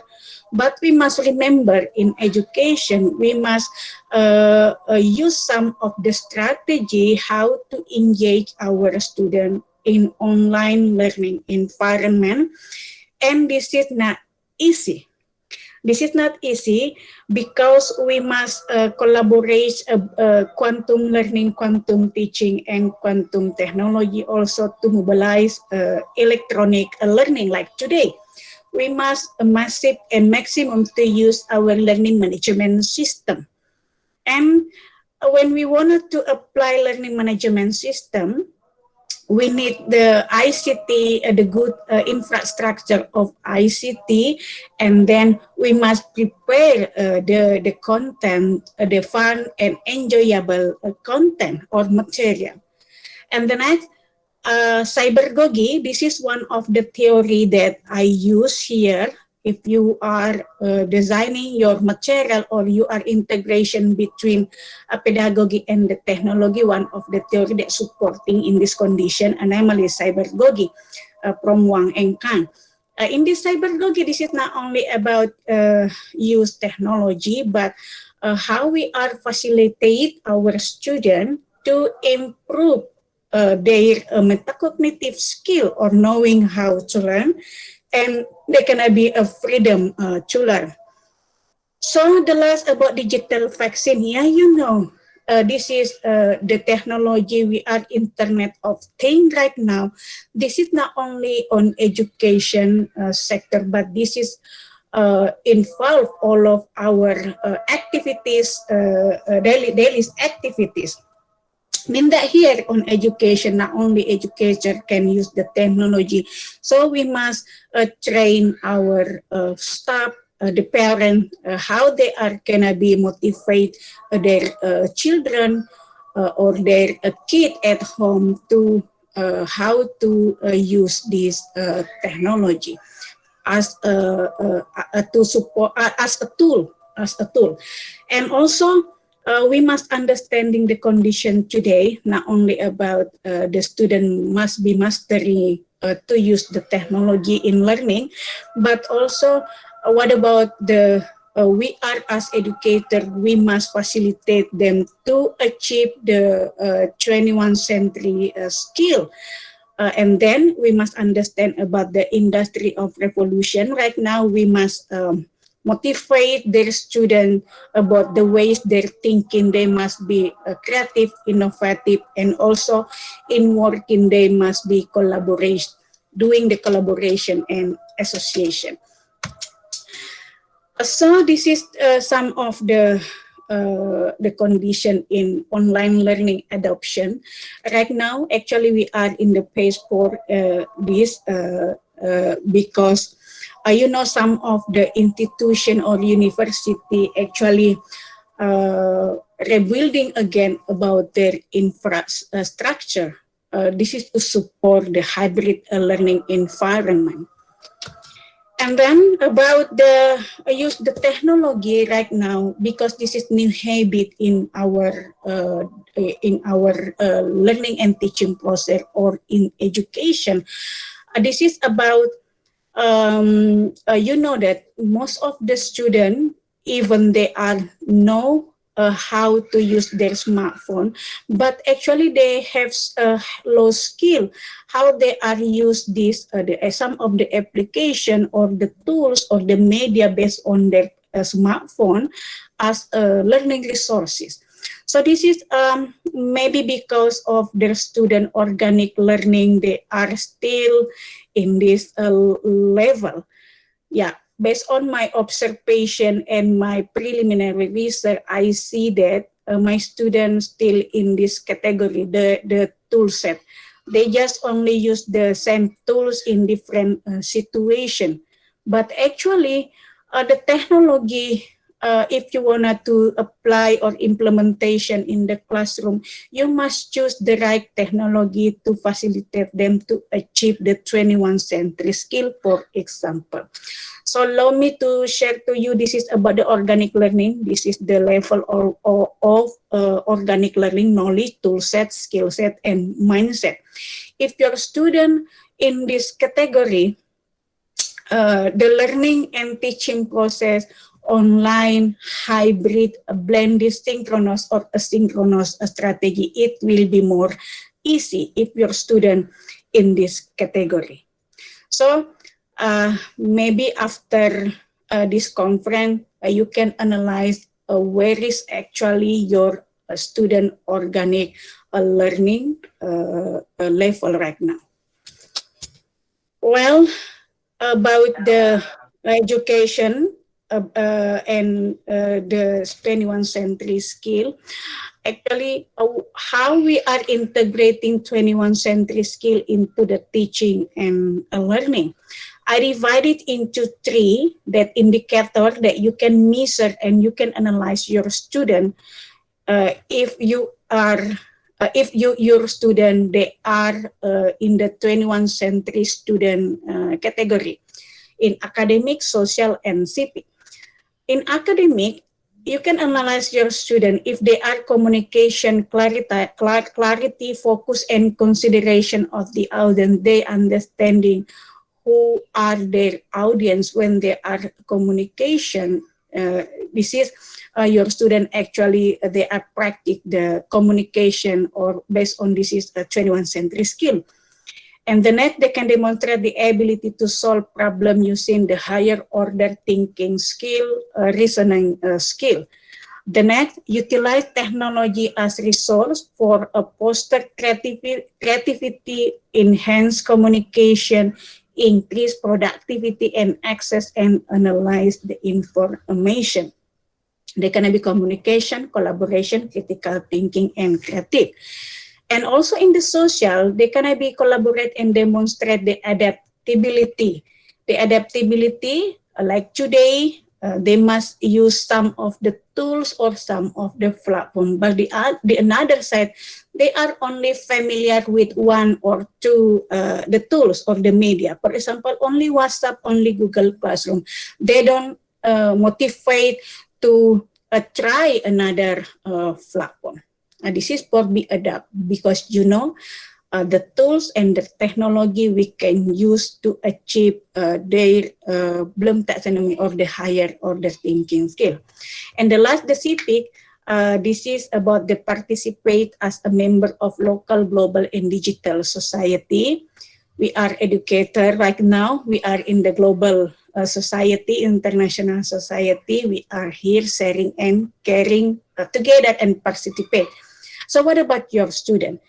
If they are can be participate as a member of local, global, and digital society, they are actually have characteristic 21st century student. Well, this is about the 5K 21st century skill and behavior that teacher need to think. Learning right now, this is no longer a solo activity. Yeah, you can. We can collaborate some of the method, the tool, or the technology, and also the teacher is no longer only 1 person in teaching. Learning is no longer passive. How we can engage right now our student in our learning in our online learning environment. Yeah, this is not easy, but we can try how to make them more active in our classroom. The next, books are just the start, and teaching must be beyond. I mean that here we can be use some of platform. Actually, this is beyond in our classroom. Oh. Sorry. Sorry. Let me. Yeah. Yeah, okay. So the intersection between pedagogy and the technology, this is about the system change. We must understanding about the student condition right now. Yeah, same with the Prof. Pipin Sharma explanation about the millennial student right now. Mostly our student, they are in the Gen Z, not millennial, they are Gen Z. The student right now are not like us before. We must accept and then we must teach differently. So remember, they are familiar with the information communication and the technology because they are born digital. So that's why in the pedagogical approach, we can integration the ICT or the social media as a tools or a technology or as when we wanted to designing our classroom. So well, if we teach today the student, as we talked yesterday, we rob them for tomorrow. I believe that. So how we are can be adapt with this condition, and then we teach based on the student, our student learning style. So this is about the pedagogical content knowledge. Hello. Yeah, this is about the pedagogical content knowledge, how the student will learn, and then we can be facilitate them with the capability of availability of material, and then we can select the interactional activity. This is the pedagogical well that I have mentioned before. We must choose the right tool, the right technology, and the right action if we wanted to facilitate our student to achieve the higher order thinking skill based on the Bloom taxonomy category. This is, for example, if you wanted to ask your student to remember or understand, this is in the lower level of Bloom taxonomy. The action, you can ask them to recognize, to describe, or to identify. The activities, you can ask them to Googling. You can ask them to create their mind mapping. And then the tools that you can be ask them to use by Google search, for example, by Google. The next, if you wanted to facilitate your student in the higher order thinking skill, create, or innovation, you can ask them to to construct or to product the something new. They can product, for example, then they have a new concept based on your theory or based on the material. So the next, you can choose the activities, for example, by blogging, or they can be a podcast by using a podcast or a video recording. Yeah, you can choose one of these tools, for example, in podcast, by using a podcast application or by using YouTube. When we are combined between ICT, information communication technology, or games in our learning and teaching process based on education theory, this is namely edutainment or entertainment education. Sometimes we are use games, or we are use a movie, or we are use a virtual reality. This is in the education area or sector. This is namely edutainment or entertainment education. This is about the edutainment as the contribution to the future of education. Why this is very important right now? Because we can be designing our material based on the student characteristic, the student learning style. Maybe before you are going to teach your classroom, you can identify what is actually your student learning style before you choose your material, before you choose your tools or your technology. And for example, by using a social media, this is from some of the article I'm just collected and then shared to you. Most of them use social media like Facebook, Instagram, Twitter, Blogspot, and YouTube as a media in the classroom. Yeah, example, by using Facebook, this is used to encourage class discussion with the student, and also by using YouTube to share video, for example, and also Instagram. This is the example. You can ask your student to introduce themselves, or maybe they can be share their opinion or their novelty concept from your material. Yeah, this is the example of if you wanted to use the virtual reality. I have shared the link. You can see about this virtual reality, and you can designing your material by using this platform. Artificial intelligence. This is, for example, if you wanted to teaching a language. Example, in my classroom, I'm teaching English, so this is just artificial intelligence friends for my student. They can be doing some of the conversation and communication with their artificial intelligence friend. There are Evibat, Mitsuku, and Replica. Yeah. So let me share to you about how right now we can designing our material or redesign our curriculum based on the student condition. Yeah, you know, our student right now, they are Gen Z. So let's identify how we can be designing our material, our activities based on the student characteristic.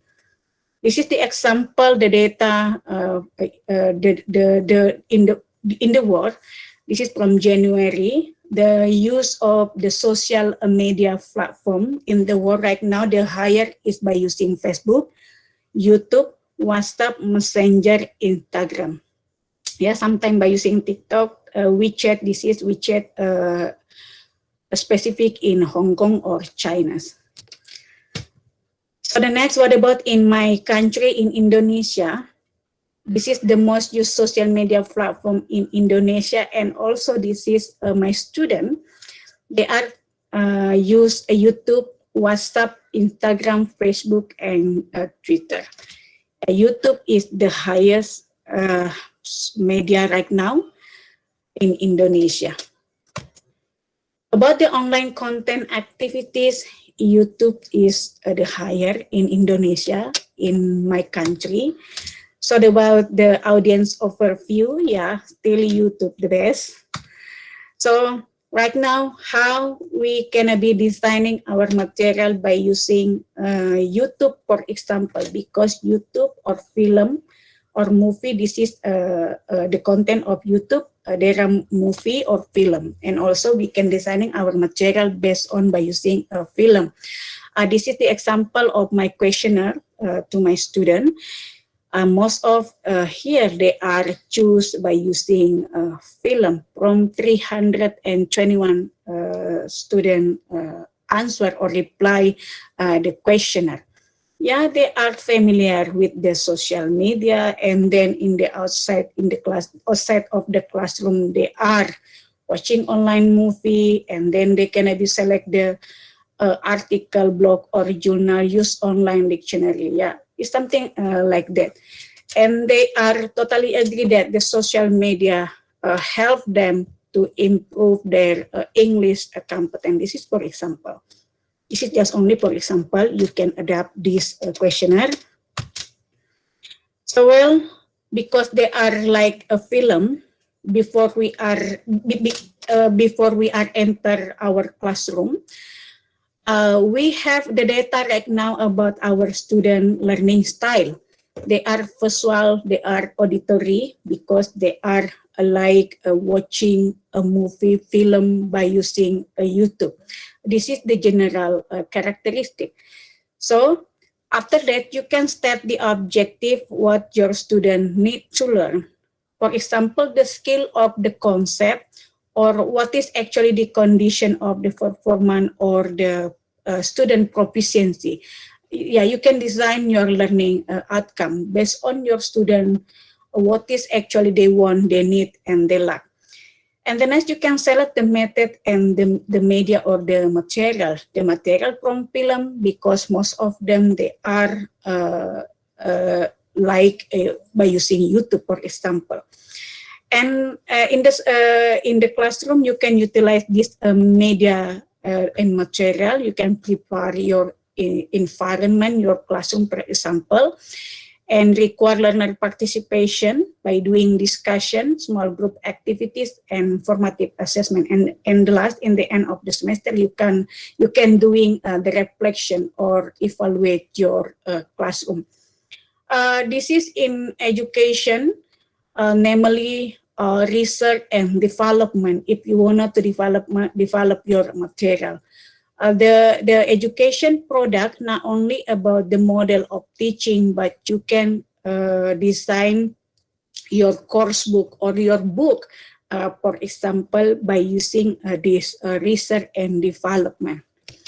This is one of the model of interaction by using Assure. Assure, this is the acronym from Analyze Learner, State the Objective, Select Method Media Material, Utilize Media Material, Require Learner Participation, and Evaluate and Revise. So, how can we are break down all of in our learning and teaching process? Right now, our responsibility not only how to teach, how to use, and how to train our student use technology in teaching, but how we can cover all of them, use technology, and then they can be we facilitate them to achieve the Bloom taxonomy or the higher order thinking skill. I break down into the 5 phase here. This is, for example, by using film or movie, because most of the students in my country and specific in my university, they wanna their material by using a film. Maybe I don't know in your university, you can analyze it, but in my university, I have give them the questionnaire and interview. They are very enjoy and fun by using a film. So this is the example. Before watching the film, we can ask the student to understand about robot, computer, and technology. For example, this is our subject about technology. While they are watching the film or the movie, we do really hope they are remember the film chronology. Actually, this is film chronology. This is the material or the content of our teaching material. The next, in the presenting, you can ask your student to brainstorming to analyze the concept about robot, computer, and technology. They can differentiate. They can be know what is robot, computer, and technology concept, the differentiate, the similarity, the benefit, and many more. After that, in the practice here, in these activities, you can ask your student to discuss the film or the concept of the technology. This is in the apply. So the last, in the production, the student will write a composition based on the movie or the film. Or maybe this is they will be create a new concept. They have a new opinion about the content, the material based on this film. So you can ask them to retelling or demonstrate their opinion or their novelty based on the film or concept. So the last, you can ask them to answer the question based on the materials given. Yeah, you can adopt this and you can apply. This is the instructional material by using this film. So this is the example of my classroom. I use Padlet to developing my material. I'm teaching English in mathematics department. So this is the Padlet. The Padlet, actually, this is the platform, low price. This is free. Maybe you can apply in your classroom. The students share their video project, their opinion about mathematics symbol. This is, for example. This is free. So my classroom, when I integration technology, the student use their smartphone. So before I'm closing, this is my conclusion. There is no single approach is effective to all. We must believe that. one should consider is the available technology. If your student are familiar by using Padlet, you can use a Padlet. Google Classroom, you can use a Google Classroom. Effective integration of information communication technology in teaching and learning is not about the latest and the most advanced technology, but this is about TPEC, teacher pedagogical content knowledge. Yeah, technology will not replace us as educator. I still believe that. So we use technology to make our learning and teaching process more practical, effective, and efficient. Thank you for listening to me and having me today. Assalamualaikum warahmatullahi wabarakatuh. Thank you. Are you here? Yeah, thank you, Dr. Mutmana, madam, for a wonderful presentation. Thank you so much. Thank you, ma'am. Thank you, ma'am. It was again, once again, nice to hear you. Yeah, thank you.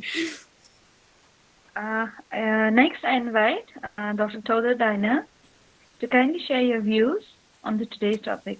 Over to you, ma'am. Okay.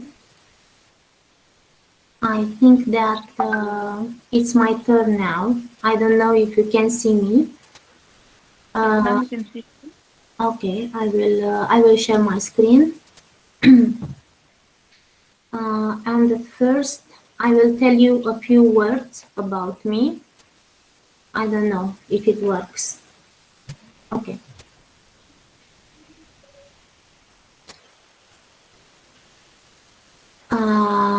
Okay. Can you see my screen? Yes, ma'am. Yes. So my name is Diana Toader. I'm an English teacher from Romania. And today I am going to present you a twinning platform. As my previous colleague has said, the books are just the beginning, and during this pandemic period, we were forced to use different types of materials, different types of applications, different types of tools in order to support our students and in order to maintain their interest alive, in order to take part into our classes, not only in the English classes, but also in all the other ones. I have used this platform. It's a free one. And I will show you how we worked. Here we have the opportunity to work in groups with a lot of countries, and I will show you one of the projects I have used. It is an example of learning by doing. Okay, so I am teaching English for 20 years, I guess, and one of the projects is the secrets of learning idioms. It is said that 500 words are enough for having a conversation in a language, but we have to recognize that if we make a little research about the English idioms, we will have the chance to learn about the origins, and also it will be an opportunity to improve vocabulary, language skills, and of course they will make new friends from different cultures and countries. In addition, this project was a chance to get over the negative aspects of COVID-19 outbreak, because they will not only make researches, but also use some Web 2 tools in the activities, which will give them joy and excitement. I will just present you some of the pages of this project in which children, not only have improved their digital skills, but also have practiced and improved vocabulary in English. Pages of the projects were, here it was about the project, parents' permission, contact information, task distribution, and so on. The project started in February, more exactly, February, March, April, May. 4 months it has lasted. And at first we had a meeting, only the teachers, in which we established the groups, the number of students, their age. Then teacher-students live webinar for February and March. Each month the students had to choose. At first we have made school logos and posters. And then from the list of idioms they had to choose one. After that, on forum, I will show you, they had the chance to present themselves and the chance to present their logo, the chance to present the idioms. All their work can be here. In materials section, I will show you what I have worked here. Okay. Here is what they have done. These are photos during what they have worked, and these are the folders. Okay, let me show you some of the videos in which they have used. This is the meetings. I don't know. Okay, so for each idiom. This is from Turkey. We had partners from Turkey, but I will try to show one of the presentations. Let me pic dincolo, te rog, cu telefon.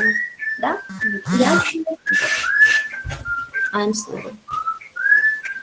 Let me show you one of, I don't know which one are mine. Okay. Let's see. As wise as an owl. Hey, did you see what Tony was able to accomplish? Yes, he won this year's book competition. It was time to win after so many years. At least he gained a lot of experience. I am proud of him. Tony is wise as an owl now. We should go to him and go in town tonight to celebrate. Good idea. Let's go to his house. Get your jacket. It's cold outside. Okay, we will take my car. Okay. For each idiom, they had to make a presentation, a PowerPoint presentation, and a short dialogue. Then they have played this in front of the classroom.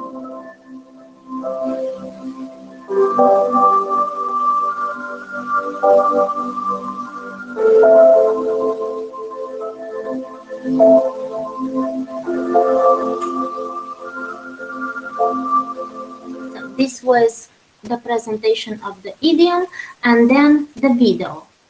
Also, we had to show how we integrate this project into the curriculum of our school, into our lessons. Each of us had made plans with this, and I think it was really useful. We had also forums, meetings on forums and on Zoom, and I want to show you about our common products. I have found our common product very interesting. It was this, our acrostic. Each student has received a line, and we have made, using Canva, for each line, for each letter, we made a line, and the students, I will show you the final product, the students have recorded themselves telling this poem.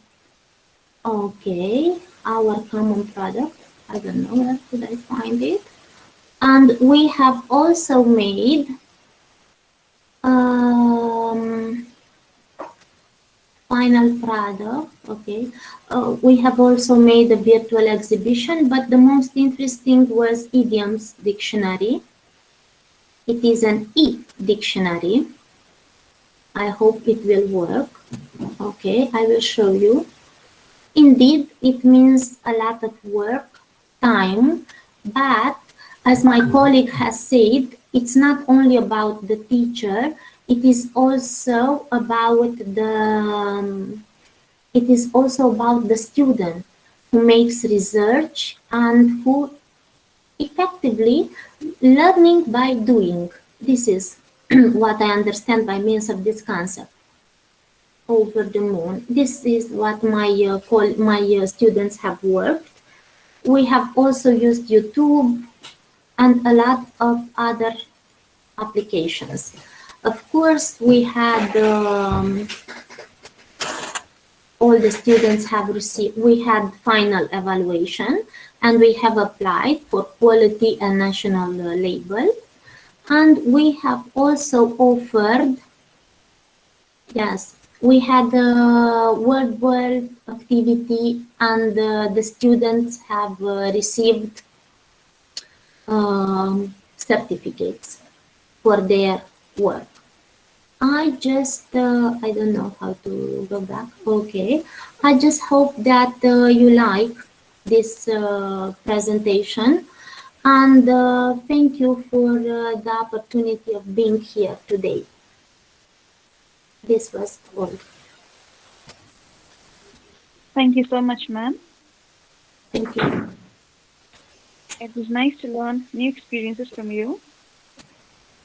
Okay. Next, I invite Dr. Neeta Mitra, ma'am, to kindly share your views on today's topic. Over to you, ma'am. Okay, thank you, Deepika.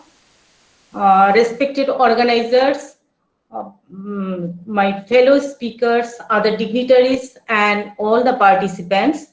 My special thanks to Dr. Shobita Mishra ma'am, Principal, Vidyasagar College of Education, Deepan Sharma sir, and all fellow speakers.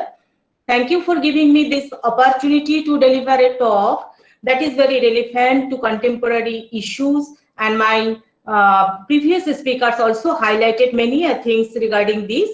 At present, we know that majority of the students and teachers around the globe, they are using technology in education. Of course, education has its technology, which is known as popularly known as technology of education. Education technology consists of both education in technology and education of technology. So the role of educational technology in education is ever growing. What Deepan Sharma sir has said, and ever changing in a ever changing manner. So technology is evolving and educational practices are evolving, and the relation between the two is evolving. In my lecture, I will focus on emerging technologies in education with a special perspective from pedagogy. I will try to show that at the very initial stages, the role of technology was just like a helper. Technology had no decision-making process, but later it was being felt that technology should get a position of partnership, and the recent pandemic situation compelling to think over this partnership. Even if the pandemic situation is over, this crisis situation is over, this partnership is going to be occupied with its full importance in the new normal situation. And accordingly, I have chosen the title of my lecture is Emerging Technology in Education, a visit in the perspective of pedagogy. Let me share my screen.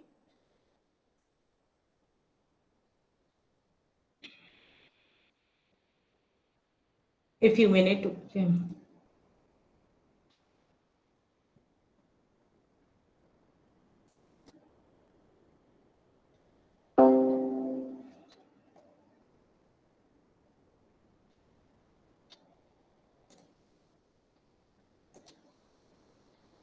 Yes. So major technologies that have come into the domain of education can be divided into three broad categories. Those are audiovisual technology, computer technology, and telecommunication technology. So audiovisual technology, different kinds of audiovisual media are used by the teachers to increase the effectiveness of teaching learning activities. For instance, a lecture can be made more effective if supported by suitable audiovisual aids during a presentation. So necessary or appropriate steps are to be taken for choosing suitable methods for and media for the attainment of objectives, their availability, appropriate coordination between the teacher and learner.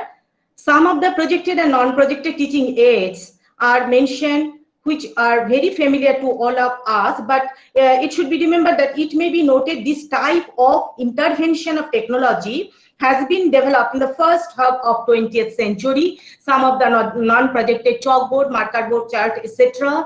And the projected aids are slides, film strips, OHP, like this. Next, computer technology. With the advent of computer, most of the projected teaching and learning process have become easily accessible in a flexible manner from a single set of equipment. With the help of a computer, a teacher can prepare slides, projects, and those with the help of compatible projectors. With the help of innovation of internet, all get connected immediately. So teacher can send the documents to the students without any delay. So this is the kind of development is called convergence of technology. Now, telecommunication technology. With this technology, the teacher and the learning material become accessible from different corners of the country without physical movement. This become of more use for those who are staying at the remote places where from the physical movements are difficult. So people feel comfortable if the number of gadgets come down to a single one. As noted earlier, technologies are being converged with the use of computers, and finally it is appearing that almost every facility is going to be available through a smartphone. Now, let us discuss the pedagogical approaches towards emerging technologies. The first pedagogical approach, known as audiovisual approach, an essence of the pedagogical approach can be obtained from the cone of experience as advocated by Edgar Dale. We know it in the year of 1960, and Dale explained the cone as a visual analogy to show the progress from concrete to abstract, and he already integrated the ideas of Brunner, enactive, iconic, and symbolic ideas.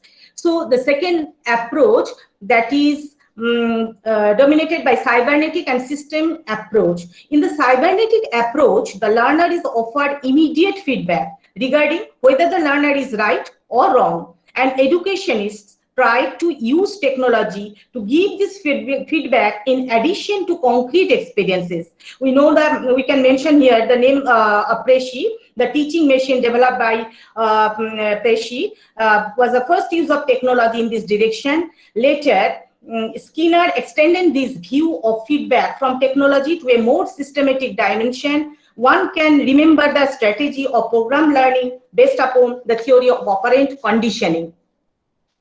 Now, third pedagogical approach is that may be defined as a psychosocial approach.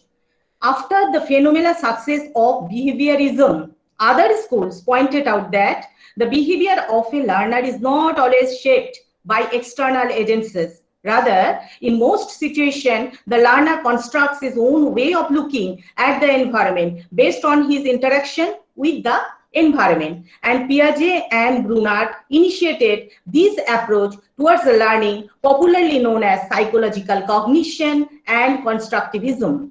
Another school of constructivism has been developed following the thought of Vygotsky. In the constructivist basis of teaching learning, one can feel the need of the use of the computers for helping learners to interact with the physical or social environment. So the use of these technologies is made more enhancing these interaction, and the modern development of cognitive science trying to develop learning models based upon theories of working memory and the long-term memory.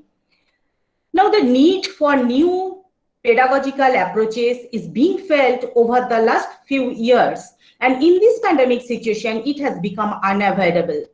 Previously, one can note that the role of technology was that of a helper. I already mentioned, and during the era of audiovisual aids, it was used as a helper to overcome the communication barrier and come nearer to concrete experiences. But in the era of cybernetics and system approach, technology was used as a helper for getting feedback and taking goal-oriented action.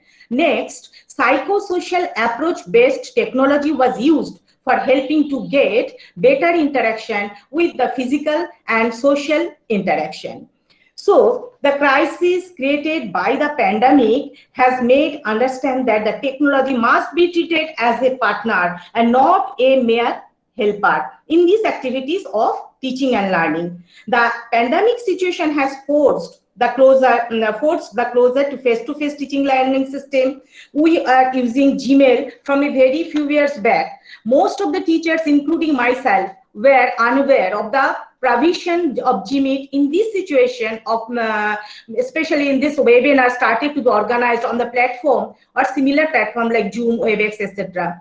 So I am not going in detail because already have highlighted my previous speakers. Now, in this contemporary world, we have the challenge of implementing educational objectives of education for all and inclusive education with the available technologies, innovations. This challenge has been multiplied with the happening of COVID pandemic. In order to face the situation, one appropriate approach is the technological and pedagogical content knowledge first advocated by Mishra and Queller.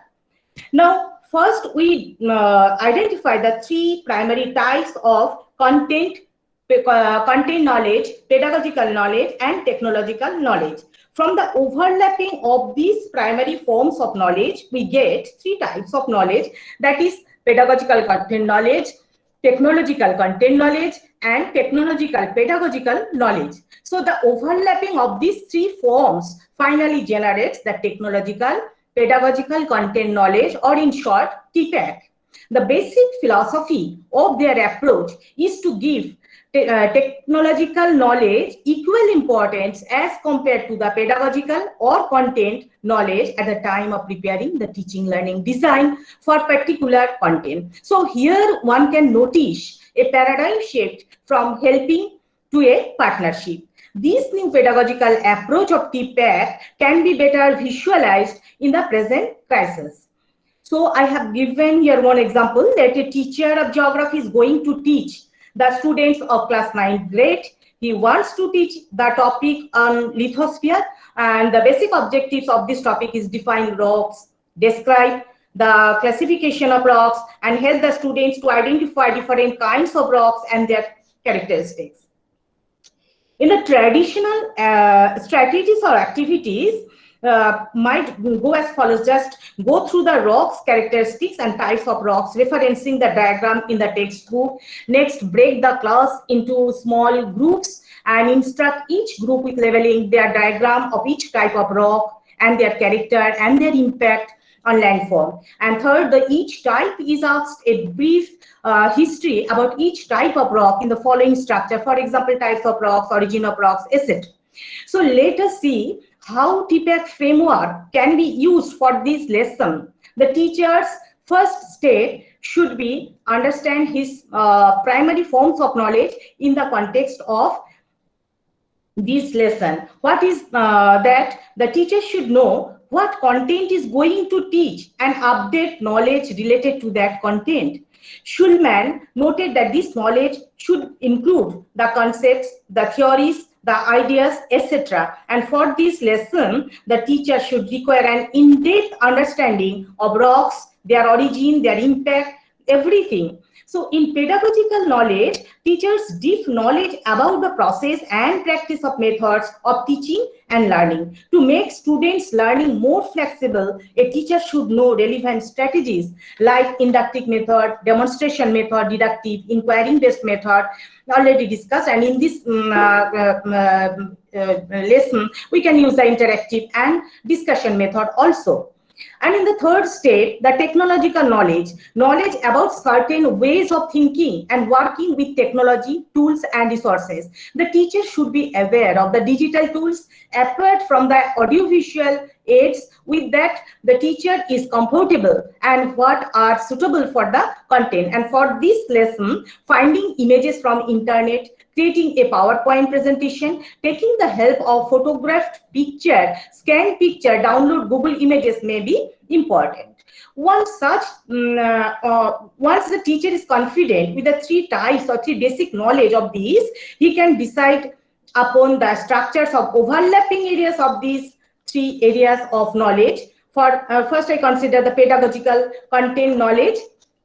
Here, the teacher may apply different techniques, methods, strategies to facilitate learning to the maximum possible extent by maintaining psychological principles.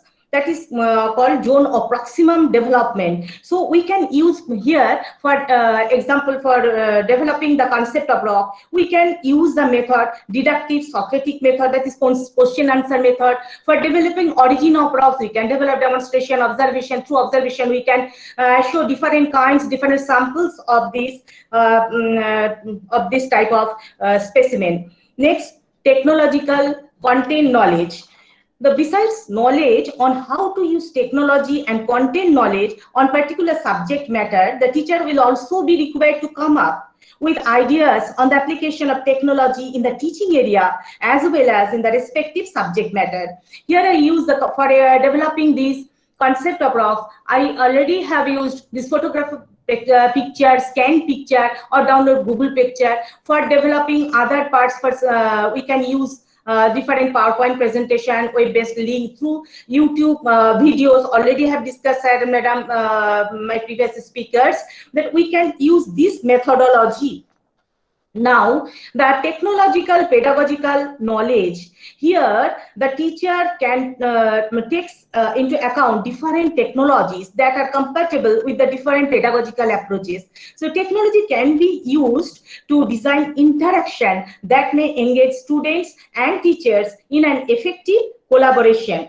So for demonstration, we can use PowerPoint slides to demonstrate our content. We can use different key answer type questions that I have mentioned in the previous word, and Skinner's program learning method, etc. So in the end, the teacher places all the three types of knowledge, PCK, TCK and TPK, on the same platform, having equal importance. So the interaction of all options gives the final strategy, and this is called the TPAC framework. TPAC framework is the content knowledge is here, methodology is here, and technology. For example, I have mentioned the concept of rock. We just normally follow demonstration or inductive method, and the technology through PowerPoint slides prepared from the photograph picture or scanned pictures or any download images we can show here. So in continuing the pandemic situation, we know schools are remaining closed for security of young ones, and online mode has been the only way out. Although there are some limitation of online mode, but here I repeat, we cannot come back from this technological innovation. Rather, for overcoming the challenges of the downsides of online mode, we have to think importance to approach of TPAC. We will have to rethink about the existing pedagogies, or even how to innovate our new ideas for making this compatible with the online technology. So one such innovation is blended learning, already mentioned by Deepan Sharma sir. So blended learning takes place in an environment where both the online mode and face-to-face mode exist. So I conclude with the hope that we will be able to develop appropriate pedagogy and that is compatible with the available innovation, overcome the present crisis, and make our future better. So thank you. Thanks to all. I am ending here. Thank you so much, madam, for wonderful presentation. Really, presentation is very appreciable, and I hope that presenters are very happy to listen to you. Thank you. So much, madam. Thank you so much, madam. Yes, Deepika. Thank you so much, ma'am, for presenting us with brilliant examples. With this, we've come to the end of the first session of today's conference. I will take the opportunity to propose a vote of thanks. So today, as we had gathered here to attend the International Conference on Emerging Technologies and Education, first of all, I would like to take the opportunity to extend my heartfelt gratitude to Dr. Savita Mishra, ma'am, our principal, ma'am, for coming up with the idea of organizing such a wonderful conference. I also extend my sincere thanks to Social Science and Management Welfare Association for providing us this platform to exchange our views and thoughts on technology and education. Next, I would like to thank all the eminent dignitaries, resource persons, speakers, delegates from all around the globe for enlightening us with ongoing technology in the area of education and providing us with a very informative and enriching session. I would also like to thank all the participants for being with us in this August gathering. Without you all, the conference wouldn't have been fruitful. Thank you, everyone. Thank you all. Thank you, ma'am. Thank you, Deepika. Thank you, everyone. So, Brajesh sir, if you are here, so are you here, sir? Brajesh sir? Sir, आप यहाँ हैं क्या? Sir? So now it is 2 o'clock. We will start. Sir, हम कब start करेंगे? Afternoon session, sir. Presentation session.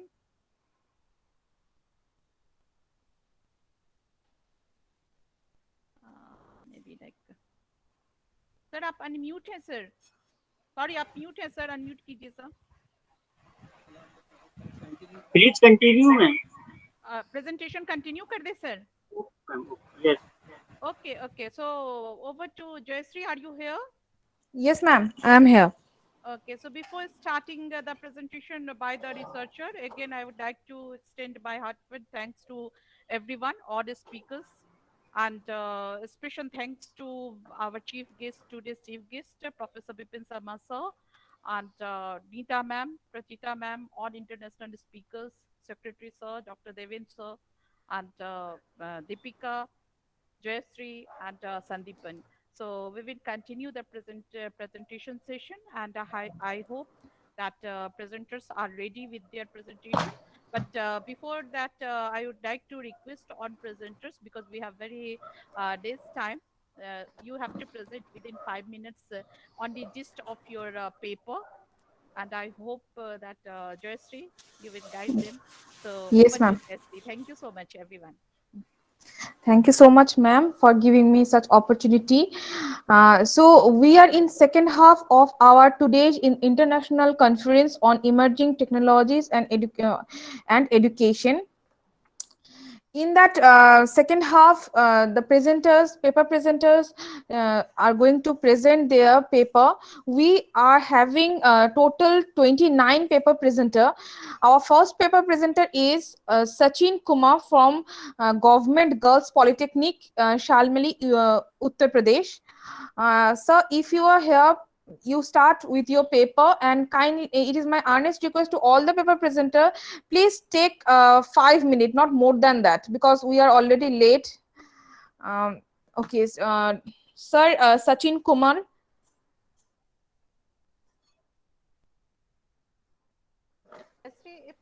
If no response, then you continue with the next presenters.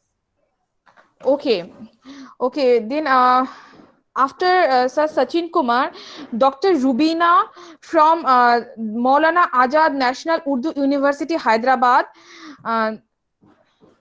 Ma'am, if you are here, you start with your presentation. Dr. Rubina.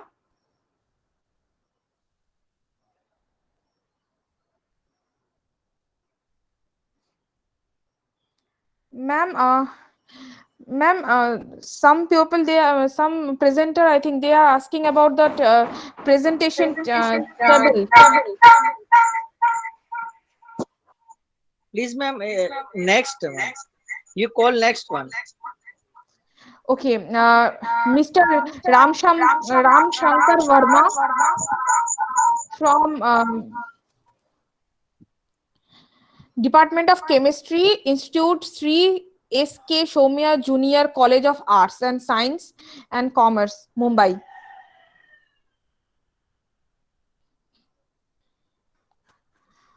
Ma'am, can I call next presenter? Yeah, you got. Yes, ma'am. Dr. Purnima G.R., Assistant Professor of Political Science, Government First Grade College, Rajajinagar, Bangalore, Karnataka. Dr. Purnima.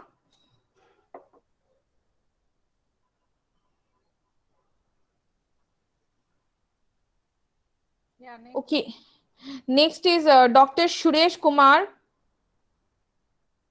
Dr. Suresh Kumar, sir, if you are here, please start with your presentation.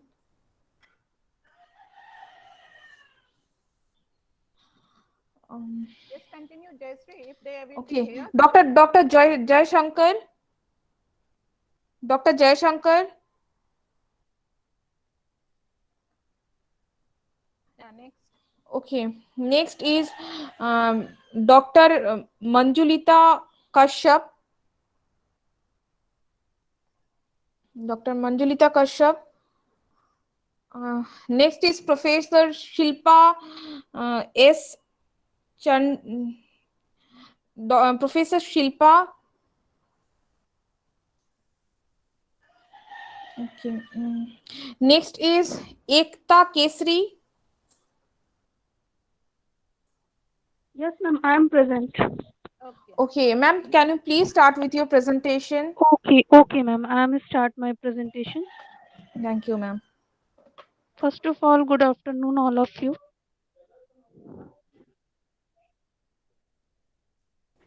My topic is emerging education.